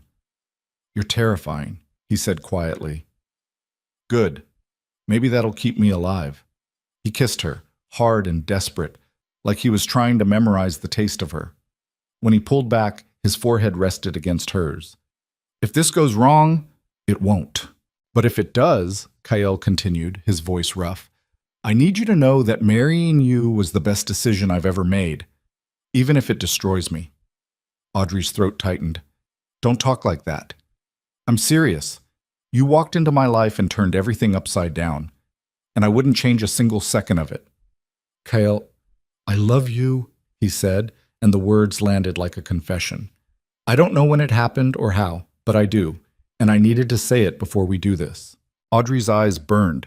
She'd spent 2 weeks waiting for Kyle to show her something real, something vulnerable, and now that he finally had, they were standing on the edge of disaster.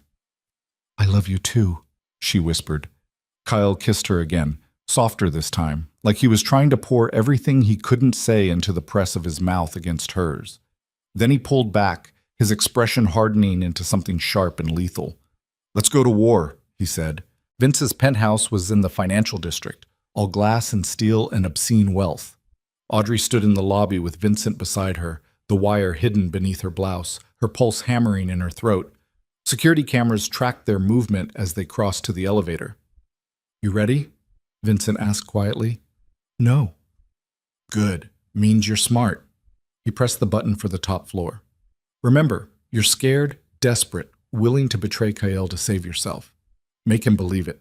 What if I can't? Then we're all dead. Vincent's expression softened slightly. But for what it's worth, I think you can pull this off. You've got guts, Mrs. Duval.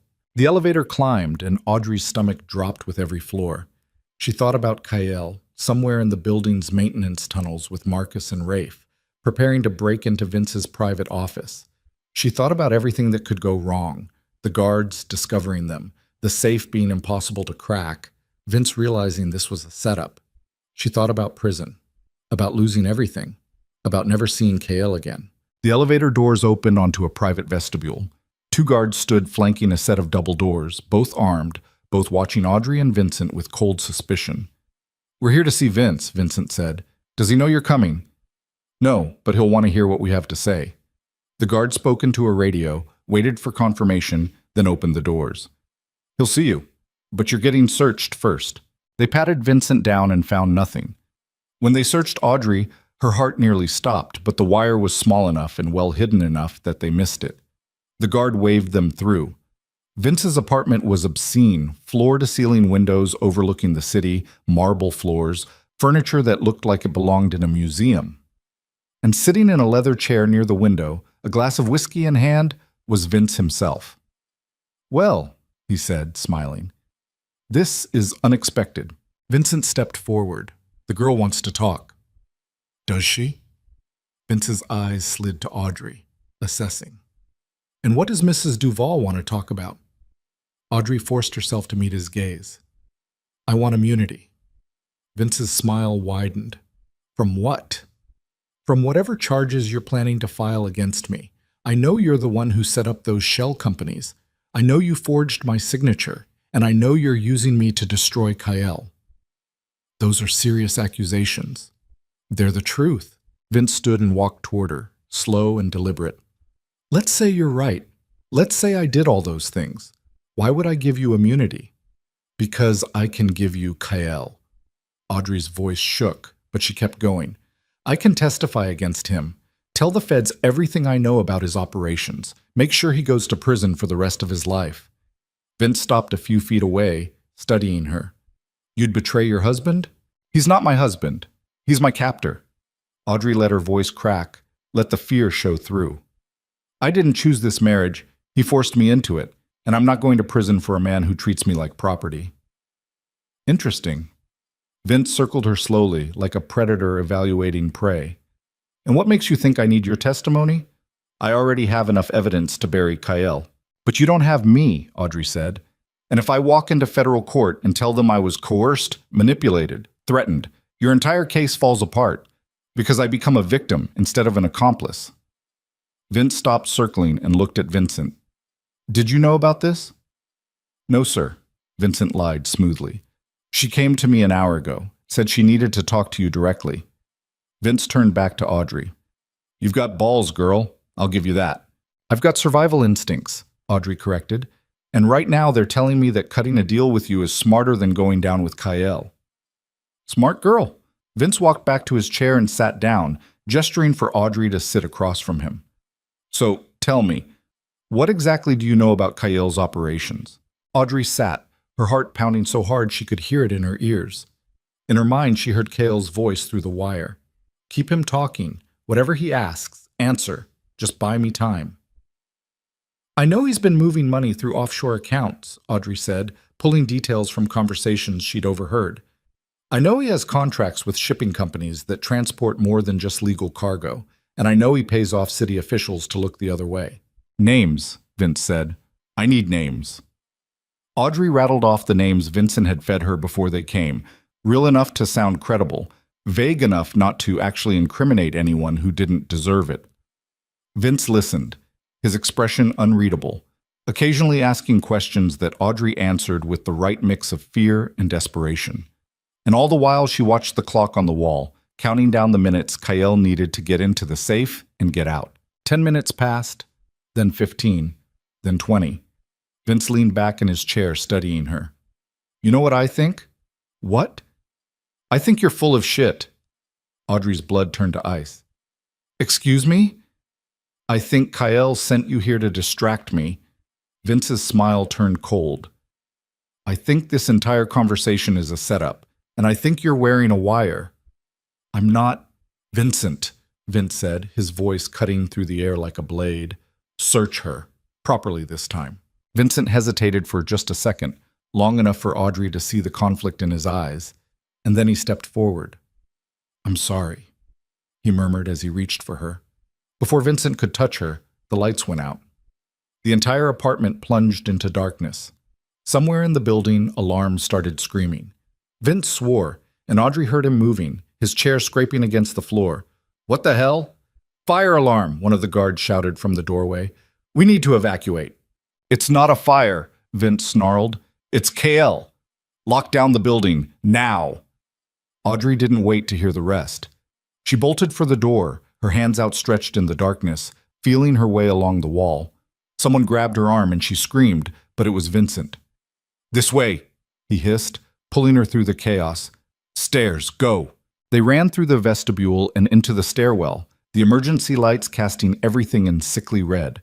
Behind them, Audrey could hear shouting, footsteps, the sound of guards mobilizing. Where's Kyle? She gasped. Already out. He triggered the alarm as a distraction. Vincent pushed her ahead of him. Move. We don't have much time. They took the stairs 3 at a time, Audrey's heels slipping on the concrete. Her lungs burned, her legs screamed. But she kept going because stopping meant getting caught, and getting caught meant everything they'd done was for nothing. They burst out of the stairwell into the underground parking garage, and Audrey saw Kyle leaning against a black SUV, a leather briefcase in his hand and blood dripping from a cut above his eyebrow. Took you long enough, he said, grinning like a maniac. Audrey ran to him and threw her arms around his neck. You're bleeding. Yeah, well, Vince's security put up more of a fight than I expected. He kissed her hard, then pulled back. Did he buy it? For a while. Then he figured it out. Doesn't matter, I got what we needed. Cale held up the briefcase. Every piece of evidence Vince has been hoarding for the past 20 years. Financial records, blackmail material, proof that he's been embezzling from the family. It's enough to bury him. Vincent slid into the driver's seat. We need to move, now. They piled into the SUV, and Vincent peeled out of the parking garage just as armed guards spilled into the space behind them. Audrey heard gunshots, sharp cracks that echoed off concrete, and then they were on the street, weaving through traffic, sirens wailing in the distance. Where are we going? Audrey asked. Somewhere safe, Kyle said. Somewhere Vince can't reach us while we figure out how to use this. They drove for 20 minutes, doubling back, switching cars twice, until they finally pulled up to a warehouse near the docks. Marcus and Rafe were already there, along with Sophia and 3 other people Audrey didn't recognize. Cale spread the contents of the briefcase across a metal table, folders, flash drives, photographs, documents covered in numbers and signatures. Sophia picked up one of the folders and flipped through it, her expression darkening with every page. Jesus Christ, she breathed. He's been skimming for years. More than skimming, Cale said. He's been running side operations without family approval, weapons deals, human trafficking, things that would get us all killed if they went public. Then we turn this over to the feds, Marcus said. No, Cale's voice was flat. We handle this internally. Kyle, if we go to the feds, everyone goes down, not just Vince. The entire family. Every business, every contact, everything Antonio built gets destroyed. Cale looked at Sophia. We call a vote. We show the family what Vince has been doing, and we let them decide his fate. Sophia hesitated, then nodded. When? Tonight, before Vince has time to regroup. That's insane, Vincent said. Half the family is still loyal to him. Then we convince them otherwise. Cale's expression hardened into something dangerous. Audrey, I need you to make a call. To who? Lucienne. Audrey's stomach dropped. Why? Because if we're going to win this, we need him on our side, and you're the only person he might actually listen to. Audrey looked at Kyle, at the exhaustion in his face, the determination in his eyes, the blood still drying on his temple, and realized he was asking her to trust him even when it hurt. Okay, she said. I'll call him. She stepped outside into the cold night air and dialed Lucien's number. He answered on the second ring. Audrey. His voice was careful, guarded. I heard about the federal thing. Are you okay? No, but I need your help. With what? Kael's calling a family vote tonight. To remove Vince, and he needs you there. Lucien was silent for a long moment. Why would I help him? Because if you don't, Vince wins. And when he takes over, he's going to kill everyone who stood with Kael, including you. You don't know that. Yes, I do. Audrey's voice cracked. Lucien, I know you hate Kael. I know you think he doesn't deserve to lead. But whatever's between you two, it's not worth dying over.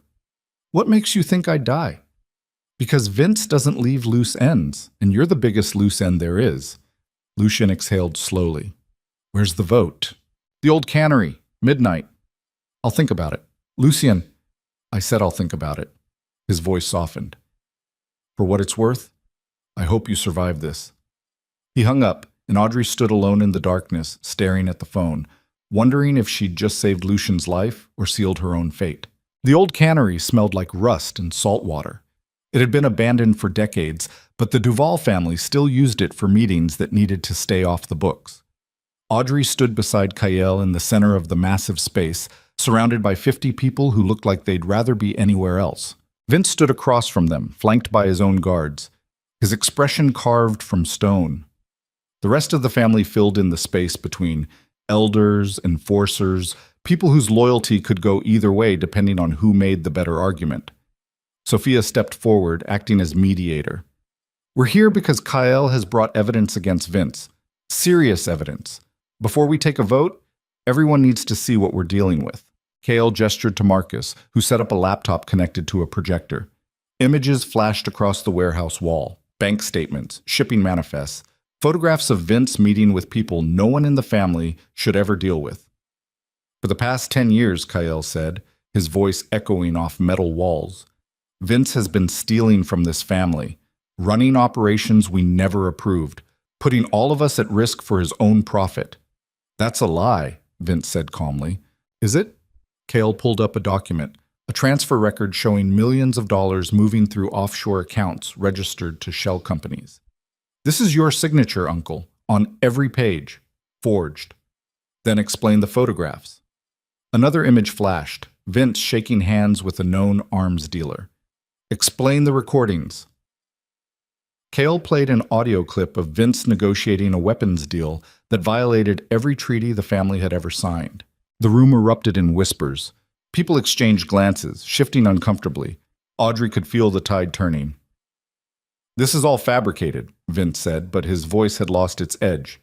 Kael's desperate. He married a stranger to try to secure his position, and when that didn't work, he manufactured evidence to destroy me. I didn't manufacture anything, Kael said. I found it in your safe, the one in your penthouse, the one you thought no one could access. Vince's expression finally cracked, just for a second, just long enough for everyone to see the rage underneath. You broke into my home. I did what I had to do to protect this family. You broke the law.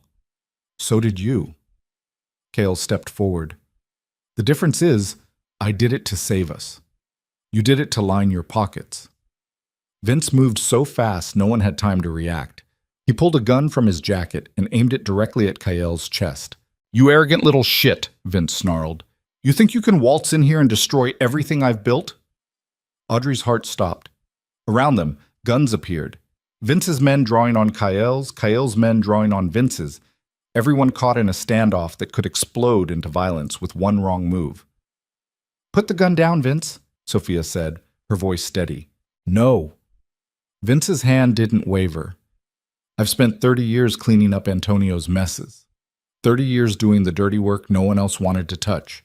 And this is how you repay me? By believing some kid who doesn't know the first thing about running this family? I know enough not to steal from it, Kael said. You don't know anything. Vince's finger tightened on the trigger. And you're about to learn what happens when you challenge me. Before anyone could move, Lucien walked through the warehouse doors. Everyone turned. Every gun stayed exactly where it was. And Lucien stopped in the center of the space, looking at Vince, then at Kael, his expression unreadable.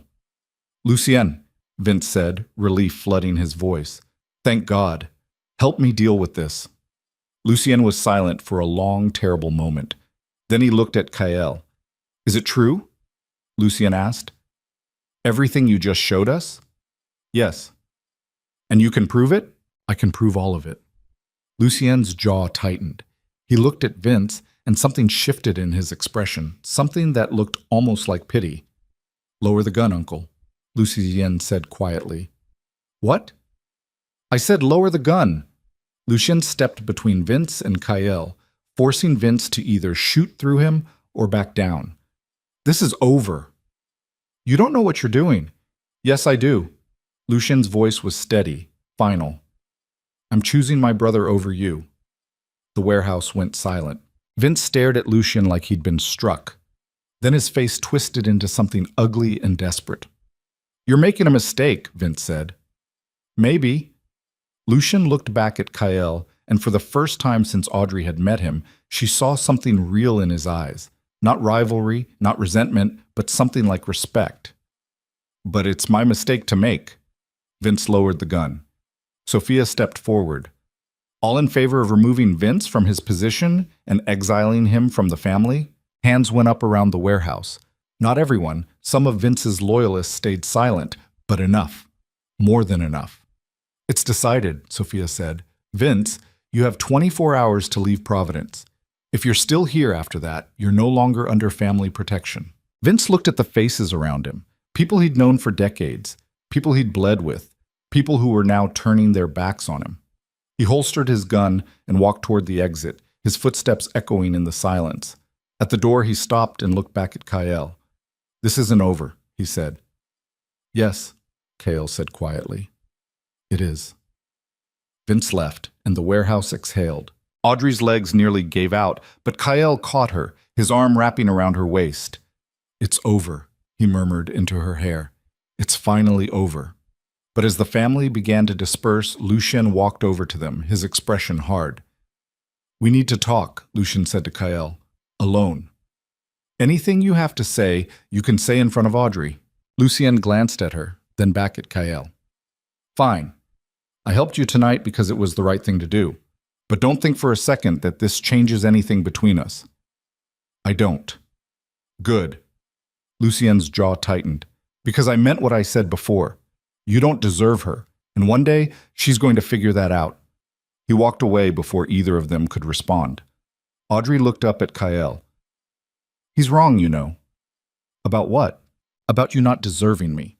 She touched his face, her thumb brushing the cut above his eyebrow. We deserve each other. The good and the bad. Kael pulled her close, his forehead resting against hers. I don't know what I did to deserve you walking into that funeral. You gave me a way out when I needed it most, and then you fought like hell to keep me. I'll keep fighting, Kael said, for as long as you'll let me. Then I guess you're stuck with me. They stood like that, wrapped in each other, surrounded by the wreckage of a war they'd somehow survived. And for the first time since this nightmare had started, Audrey let herself believe they might actually make it. But as they walked out of the cannery into the cold night air, Audrey saw Damian Mercer leaning against a car across the street, watching them with an expression that made her blood run cold. He smiled, slow, dangerous, and got into his car. And Audrey realized with sudden, crushing certainty that Vince wasn't the only enemy they had to worry about. Damian's smile stayed with Audrey long after his car disappeared into the night. She stood on the sidewalk outside the cannery, the cold wind cutting through her jacket, and felt something coil tight in her chest. Not fear exactly, but the bone-deep certainty that this wasn't over yet. What is it? Kael asked, following her gaze. Damian was here, watching us. Kael's expression darkened. Did he say anything? No, he just smiled, like he knows something we don't. Kael pulled out his phone and dialed Vincent. I want eyes on Damian Mercer, 24/7, and if he so much as breathes in Audrey's direction, I want to know about it. He hung up and turned back to her. Let's get you home. But home felt less safe than it had an hour ago. They drove back to the estate in tense silence, Kael's hand tight around hers, both of them hyper-aware that removing Vince didn't mean the danger was gone. It just meant the enemy had changed shape. They spent the next 3 days in a kind of limbo. The federal investigation stalled when Kael's lawyers produced evidence that the shell companies had been registered fraudulently. with forged signatures and fabricated records that tied back to Vince's operation. The agents backed off, but they didn't disappear. Just moved their focus to Vince, who'd vanished somewhere into the wind the moment he left Providence. Audrey thought that would be the end of it, that they'd survived the worst and could finally start building something real. She should have known better. The call came at 2 in the morning. KL answered on the first ring, and Audrey watched the color drain from his face as he listened. "When?" he asked, his voice tight. "How bad?" A pause. "I'll be there in 20 minutes. He hung up and looked at Audrey, and the devastation in his eyes made her stomach drop. "What happened?" "It's Lucien." KL's voice was hollow. "He's been shot." They made it to the hospital in 15 minutes, KL driving like a man possessed, running red lights and weaving through empty streets. Audrey didn't ask questions. She just held on and tried not to think about the look on KL's face, the terror, the guilt, the raw panic of someone who'd spent years pushing his brother away and was now terrified he'd never get the chance to pull him back. The hospital was chaos. Armed security guards filled the emergency room entrance, Vincent coordinating with local police, Sophia pacing near the doors with her phone pressed to her ear. When she saw Kael, relief and grief warred on her face. "He's in surgery," Sophia said. 2 bullets, one in the shoulder, one in the chest. They don't know if he's going to make it. "What happened?" Kael asked. "He was leaving a bar downtown. Someone was waiting for him in the parking lot." Sophia's voice cracked. "They found him 20 minutes later. If the bartender hadn't heard the shots..." "Who did this?" Kael's voice was deadly quiet. "We don't know yet. Vincent's pulling surveillance footage, but..." "It was Damien," Audrey said. Everyone turned to look at her. "It had to be. He was watching us outside the cannery. He knew Lucien helped you, and he's working with Vince." "You don't know that," Sophia said carefully. "Yes, I do." Audrey looked at Kael. "Damien told us he wanted immunity in exchange for information, but he never said he was done with Vince. What if he's been playing both sides, feeding Vince information, waiting to see who won?" Kael's jaw tightened. "Vincent, find Damien Mercer. Now." Vincent disappeared, phone already at his ear. Kael sank into one of the waiting room chairs and dropped his head into his hands. Audrey sat beside him, her hand on his back, feeling the tension vibrating through him. "This is my fault," Kael said quietly. "No, it's not. I pushed him away. I made him feel like he didn't matter, and now..." His voice broke. "If he dies thinking I hate him..." "He doesn't think that." Audrey forced Kael to look at her. "Lucien knows you, better than anyone. And whatever's between you two, he knows it's not hate. How can you be sure?" "Because he came to the cannery. He stood between you and Vince even though it put a target on his back. That's not something you do for someone you think hates you." Kael's eyes were red-rimmed, exhausted. "What if I don't get the chance to tell him? Then we wait, and we hope. And when he wakes up, you tell him everything you should have said years ago." They waited for 6 hours. Audrey brought coffee no one drank. Sophia made phone calls to family members, her voice steady even though her hands shook. Vincent returned with news that Damien had disappeared. His apartment was empty, his car abandoned at the airport, no trace of where he'd gone. And Kael sat in that waiting room chair like a statue, staring at the operating room doors, waiting for news that would either save him or destroy him. Finally, a surgeon emerged, still in scrubs, exhaustion carved into every line of her face. "He's alive," she said, and the room exhaled as one. "The surgery went well. We removed both bullets, repaired the damage. He's stable, but the next 48 hours are critical. If he makes it through that, his chances are good." "Can I see him?" Kael asked. "Family only, and only for a few minutes." "I'm his brother." The surgeon nodded and led Kael through the doors. Audrey started to follow, but Sophia caught her arm. "Let him go alone," Sophia said gently. "This is something he needs to do." So Audrey waited, her chest tight with worry, and tried not to think about how close they'd come to losing someone who mattered. 20 minutes later, Kael emerged. His eyes were red, his face pale, but something in his expression had softened. "He's going to be okay," Kael said. "He woke up for a few seconds, told me I looked like hell." He laughed, a broken, relieved sound. "Then he told me to stop being an idiot and go take care of my wife." Audrey's throat tightened. Did you tell him? Tell him what? That you love him, that he matters. Cale nodded slowly. I did. And he told me he already knew, that he'd always known. He was just waiting for me to stop being too stubborn to say it out loud. Sounds like Lucien. Yeah. Cale pulled Audrey into his arms, holding her so tight she could barely breathe. I almost lost him. And it would have been because I was too scared to let him see that I cared. But you didn't lose him, Audrey said. He's still here, and now you get the chance to fix things. Cale pulled back, his hands framing her face. I don't want to waste time anymore. Not with him, not with you, not with anyone. Then don't. He kissed her, soft and desperate, and full of all the things he was terrible at saying out loud. When they pulled apart, Sophia was watching them with a small, sad smile. You two go home, Sophia said. Get some rest. I'll stay here with Lucien. You sure? I'm sure. And Cale? Sophia's expression turned serious. Find whoever did this, and make sure they never get the chance to hurt this family again. Cale's eyes went cold. I will. They spent the next 2 days hunting Damien. Vincent tracked his credit cards, his phone records, every digital footprint he'd left behind. Marcus put out word on the street, cash rewards for anyone who'd seen him, threats for anyone hiding him. And Cale called in favors from people Audrey didn't want to think too hard about. On the third day, they found him. He was holed up in a motel 40 miles outside Providence, using a fake name driving a rental car. Vincent's team surrounded the building, and Cale brought Audrey with him because she'd insisted, because this was her fight too, because Damien had used her, manipulated her, tried to destroy everything she'd built. They kicked in the motel room door at dawn. Damien was sitting on the bed, fully dressed like he'd been expecting them, a gun on the nightstand within easy reach. Don't, Cale said, his own gun already trained on Damien's chest. You won't make it. Damien's hand stayed visible, palms up. I wasn't going to.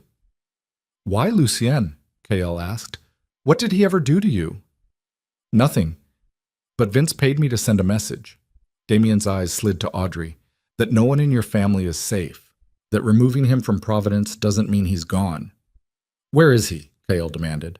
I don't know. He didn't tell me. Just paid me half up front, promised the rest when I finished the job. You shot my brother for money? I shot your brother because I'm good at what I do, and because Audrey chose you over me. Damien's expression twisted into something ugly. You want to know the truth? I'm glad I did it. Glad I made you hurt the way you made me hurt. Audrey stepped forward and Cale tried to stop her, but she shook him off. She walked right up to Damien, close enough to see the spite in his eyes, and looked at him like he was nothing. You didn't make him hurt, she said quietly. You just proved that I made the right choice leaving you. Audrey. Oh, shut up. I'm not done. She leaned closer, her voice dropping into something cold and lethal. You spent 2 years trying to control me, 2 years making me feel small, invisible, worthless. And the second I stood up for myself, you couldn't handle it. So you teamed up with a man who tried to destroy the only family I have left. Not because you loved me, but because you couldn't stand the idea that I was happier without you. You're not happy, Damien said, but his voice shook. You're trapped, just in a prettier cage. No, Audrey straightened. I'm free. And that terrifies you, because if I can walk away from you and survive, it means you never had the power you thought you did. Damien stared at her, and for the first time since she'd known him, she saw something crack in his expression. Not remorse, but the realization that he'd lost. Completely. Irrevocably. Vincent, Cale said. Take him. Vincent and 2 other men hauled Damien to his feet. As they dragged him toward the door, Damien looked back at Audrey one last time. I loved you, he said. No, Audrey said. You loved controlling me. There's a difference. They took him away, and Audrey stood in that dingy motel room feeling lighter than she had in years. Cale walked over and wrapped his arms around her from behind, his chin resting on her shoulder. You're terrifying when you're angry, he murmured. Good. Maybe people will stop underestimating me. I never underestimated you. I just didn't realize how strong you were until you started showing me. Audrey turned in his arms, looking up at him. What happens to Damien now? He goes to the feds. We turn over everything we have on him working with Vince. He'll spend the next 20 years in prison. And Vince? Will spend the rest of his life looking over his shoulder. Cale's expression hardened. He's exiled, broke, and burned every bridge he ever had. If he's smart, he'll disappear. If he's not, someone will find him eventually. And us? We rebuild. Cale touched her face, his thumb brushing her cheekbone. We take everything broken and make it better, starting with this family. 3 months later, Audrey stood in front of a crowd of journalists and city officials, her hands resting on a podium with the Duvall name engraved on the front, and tried not to let her nerves show. 6 weeks ago, she said, her voice steady, we announced the creation of the Evelyn Duvall Maternal Care Foundation. Today, I'm proud to officially open our first medical center. She gestured to the building behind her, a renovated clinic in one of Providence's poorest neighborhoods, equipped with state-of-the-art medical equipment, staffed by doctors who'd agreed to work on sliding-scale fees. It had cost millions to build. It would cost millions more to run. But when Audrey had proposed the idea to Kyle, he'd said yes without hesitation. This foundation exists because Kyle Duvall's mother, Evelyn, died during childbirth, Audrey continued. She deserved better care, better access, better chances. And we're building this to make sure no other woman dies because she couldn't afford the help she needed. The crowd applauded, cameras flashed, and Kyle stood at the edge of the gathering, watching her with an expression that made her chest ache. Pride, love, something too big to name. After the speeches ended and the crowd dispersed, Audrey found Kyle waiting by the car. You were incredible, he said. I was terrified. Didn't show. He pulled her close, his hand settling on her waist. You know what I was thinking while you were up there? What? That the girl who ran into a funeral in a ruined wedding dress just changed this city, and she did it by refusing to stay small. Audrey's eyes burned. I couldn't have done any of this without you. Yes, you could have. You just needed someone to stop standing in your way. They drove back to the estate, where Lucien was waiting on the front steps, his arms still in a sling but his smile sharp as ever. Nice speech, Lucien said as they approached. You watched? Streamed it on my phone. Very inspiring. Almost made me believe the Duvall name could mean something other than fear and backroom deals. That's the point, Kyle said. Lucien's smile softened. I know. He looked at Audrey.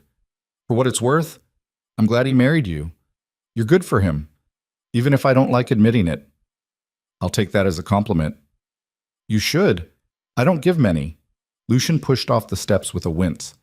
Now, if you'll excuse me, I have physical therapy in an hour, and my doctor threatened to murder me if I'm late again.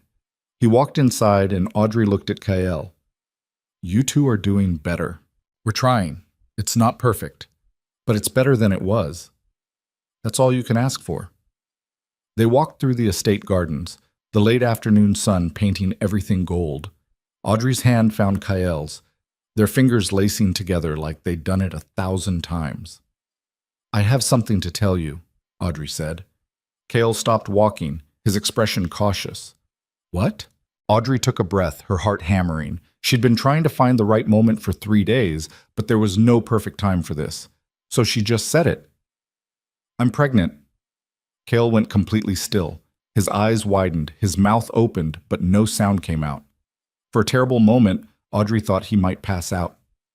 Kale? You're... His voice cracked. How long have you known? 2 weeks. I wanted to be sure before I told you. Kale's hands came up to frame her face, and Audrey saw tears in his eyes. Actual tears streaming down his cheeks like he didn't know how to stop them. Are you okay? He asked, his voice shaking. Are you healthy? Does the doctor... I'm fine, the baby's fine, everything's fine. My mother died, Kyle said, the words tumbling out in a rush. She died having Lucien, and I can't lose you, Pahio. You won't. Audrey took his hands and pressed them against her stomach, which was still flat, but wouldn't be for much longer. Medicine's different now. I'll have the best care, and I'm not going anywhere. Promise me. I promise. Kyle pulled her into his arms and held her so tight she could feel his heart hammering against her ribs. When he finally pulled back, he was smiling through tears. We're having a baby, he said, like he couldn't quite believe it. "We're having a baby. I don't know how to do this." "Neither do I, but we'll figure it out." Audrey touched his face, just like we figured out everything else. Kael kissed her, soft and reverent, like she was something precious he was afraid to break. And Audrey kissed him back, tasting salt from his tears, feeling the way his hands trembled against her waist. They had 6 months to prepare. 6 months of doctor's appointments and nursery planning, and Kael hovering like a bodyguard every time Audrey so much as sneezed. Lucien recovered fully and took on more responsibilities in the family business, proving to everyone that he was more than just Kael's rival. Sophia helped Audrey navigate the complexities of running a foundation, teaching her how to work the political machinery of Providence without losing herself in it. And slowly, painfully, the Duval name started to mean something different, not just fear, not just power, but opportunity, change, a family trying to be better than the sum of its worst parts. The baby came on a cold January morning, 3 weeks early, and screaming loud enough to wake the entire hospital wing. Audrey was exhausted, terrified, in more pain than she'd ever imagined possible. But when the nurses placed her daughter in her arms, tiny, perfect, impossibly alive, everything else fell away. Kael stood beside the bed, staring at his daughter like she'd hung the moon, his hand trembling as he touched her impossibly small fingers. "She's perfect," he whispered. "She's ours," Audrey said, her voice thick with tears. They named her Evelyn. Not because they thought it would erase the past, but because they wanted to honor the woman who'd given Kael life, the woman who deserved to be remembered as more than just a tragedy. 2 years later, Audrey stood on the balcony of the Duval estate, watching the sun set over the ocean, and felt arms wrap around her waist from behind. "She's finally asleep," Kael murmured into her hair. "It only took 3 stories and a song. She's got your stubbornness. And your fire." Kael's hand slid over her stomach, where a second heartbeat was growing. "Think this one will be easier?" "Absolutely not." Kael laughed, a real laugh, warm and unguarded in a way that still surprised her sometimes. "Good. I'd be bored if things were easy." They stood like that, wrapped in each other, while the sky turned from gold to pink to purple. The foundation had opened 2 more clinics. The Duval business was cleaner than it had been in decades. Lucien was talking about running for city council, which would have been unthinkable 2 years ago. And Audrey, the girl who'd run barefoot through the rain trying to escape one life, had somehow built an entirely new one. "Do you ever think about that night?" Audrey asked. "The funeral?" "Every day." "Do you regret it?" Kyle turned her in his arms, his gray eyes soft in the fading light. "Marrying you was the most reckless thing I've ever done. It was impulsive, dangerous, probably insane." "That's not an answer." "No," Kyle said, his voice steady and certain. "I don't regret a single second. You walked into my life and turned everything upside down. And I wouldn't change any of it." Audrey smiled, rising on her toes to kiss him. "Good, because you're stuck with me. Forever. Forever." Behind them, through the open balcony doors, they heard Evelyn crying, awake again, demanding attention in the way only a 2-year-old could. Kael groaned, but he was smiling as he headed inside. "I'll get her," he said. "You rest." Audrey watched him go, this man who'd once seemed cold and untouchable, now holding their daughter like she was made of glass, singing off-key lullabies that made Evelyn giggle instead of sleep. She thought about the girl she'd been 2 years ago, desperate, lost, convinced she deserved whatever scraps of love people were willing to give her. And she thought about the woman she'd become, someone who demanded more, fought harder, refused to accept anything less than the life she wanted. The journey hadn't been easy. It had been brutal, terrifying, full of moments where she'd been convinced it would all fall apart. But standing here now, watching the family she'd built from the wreckage of 2 broken lives, Audrey realized something important. She'd stopped running. Not because she'd found a cage that was comfortable enough to accept, but because she'd finally found a place worth staying for, a place worth fighting for, a place that felt, for the first time in her life, like home. And when Kael returned with Evelyn in his arms and sat beside her on the balcony, their daughter babbling nonsense between them, Audrey felt something settle deep in her chest. Peace. Not the absence of struggle, but the presence of something stronger than fear. Love. Family. A future built on choice instead of desperation. The runaway bride who'd crashed a funeral in a storm had finally stopped running, and the life she'd found was better than any escape she could have imagined.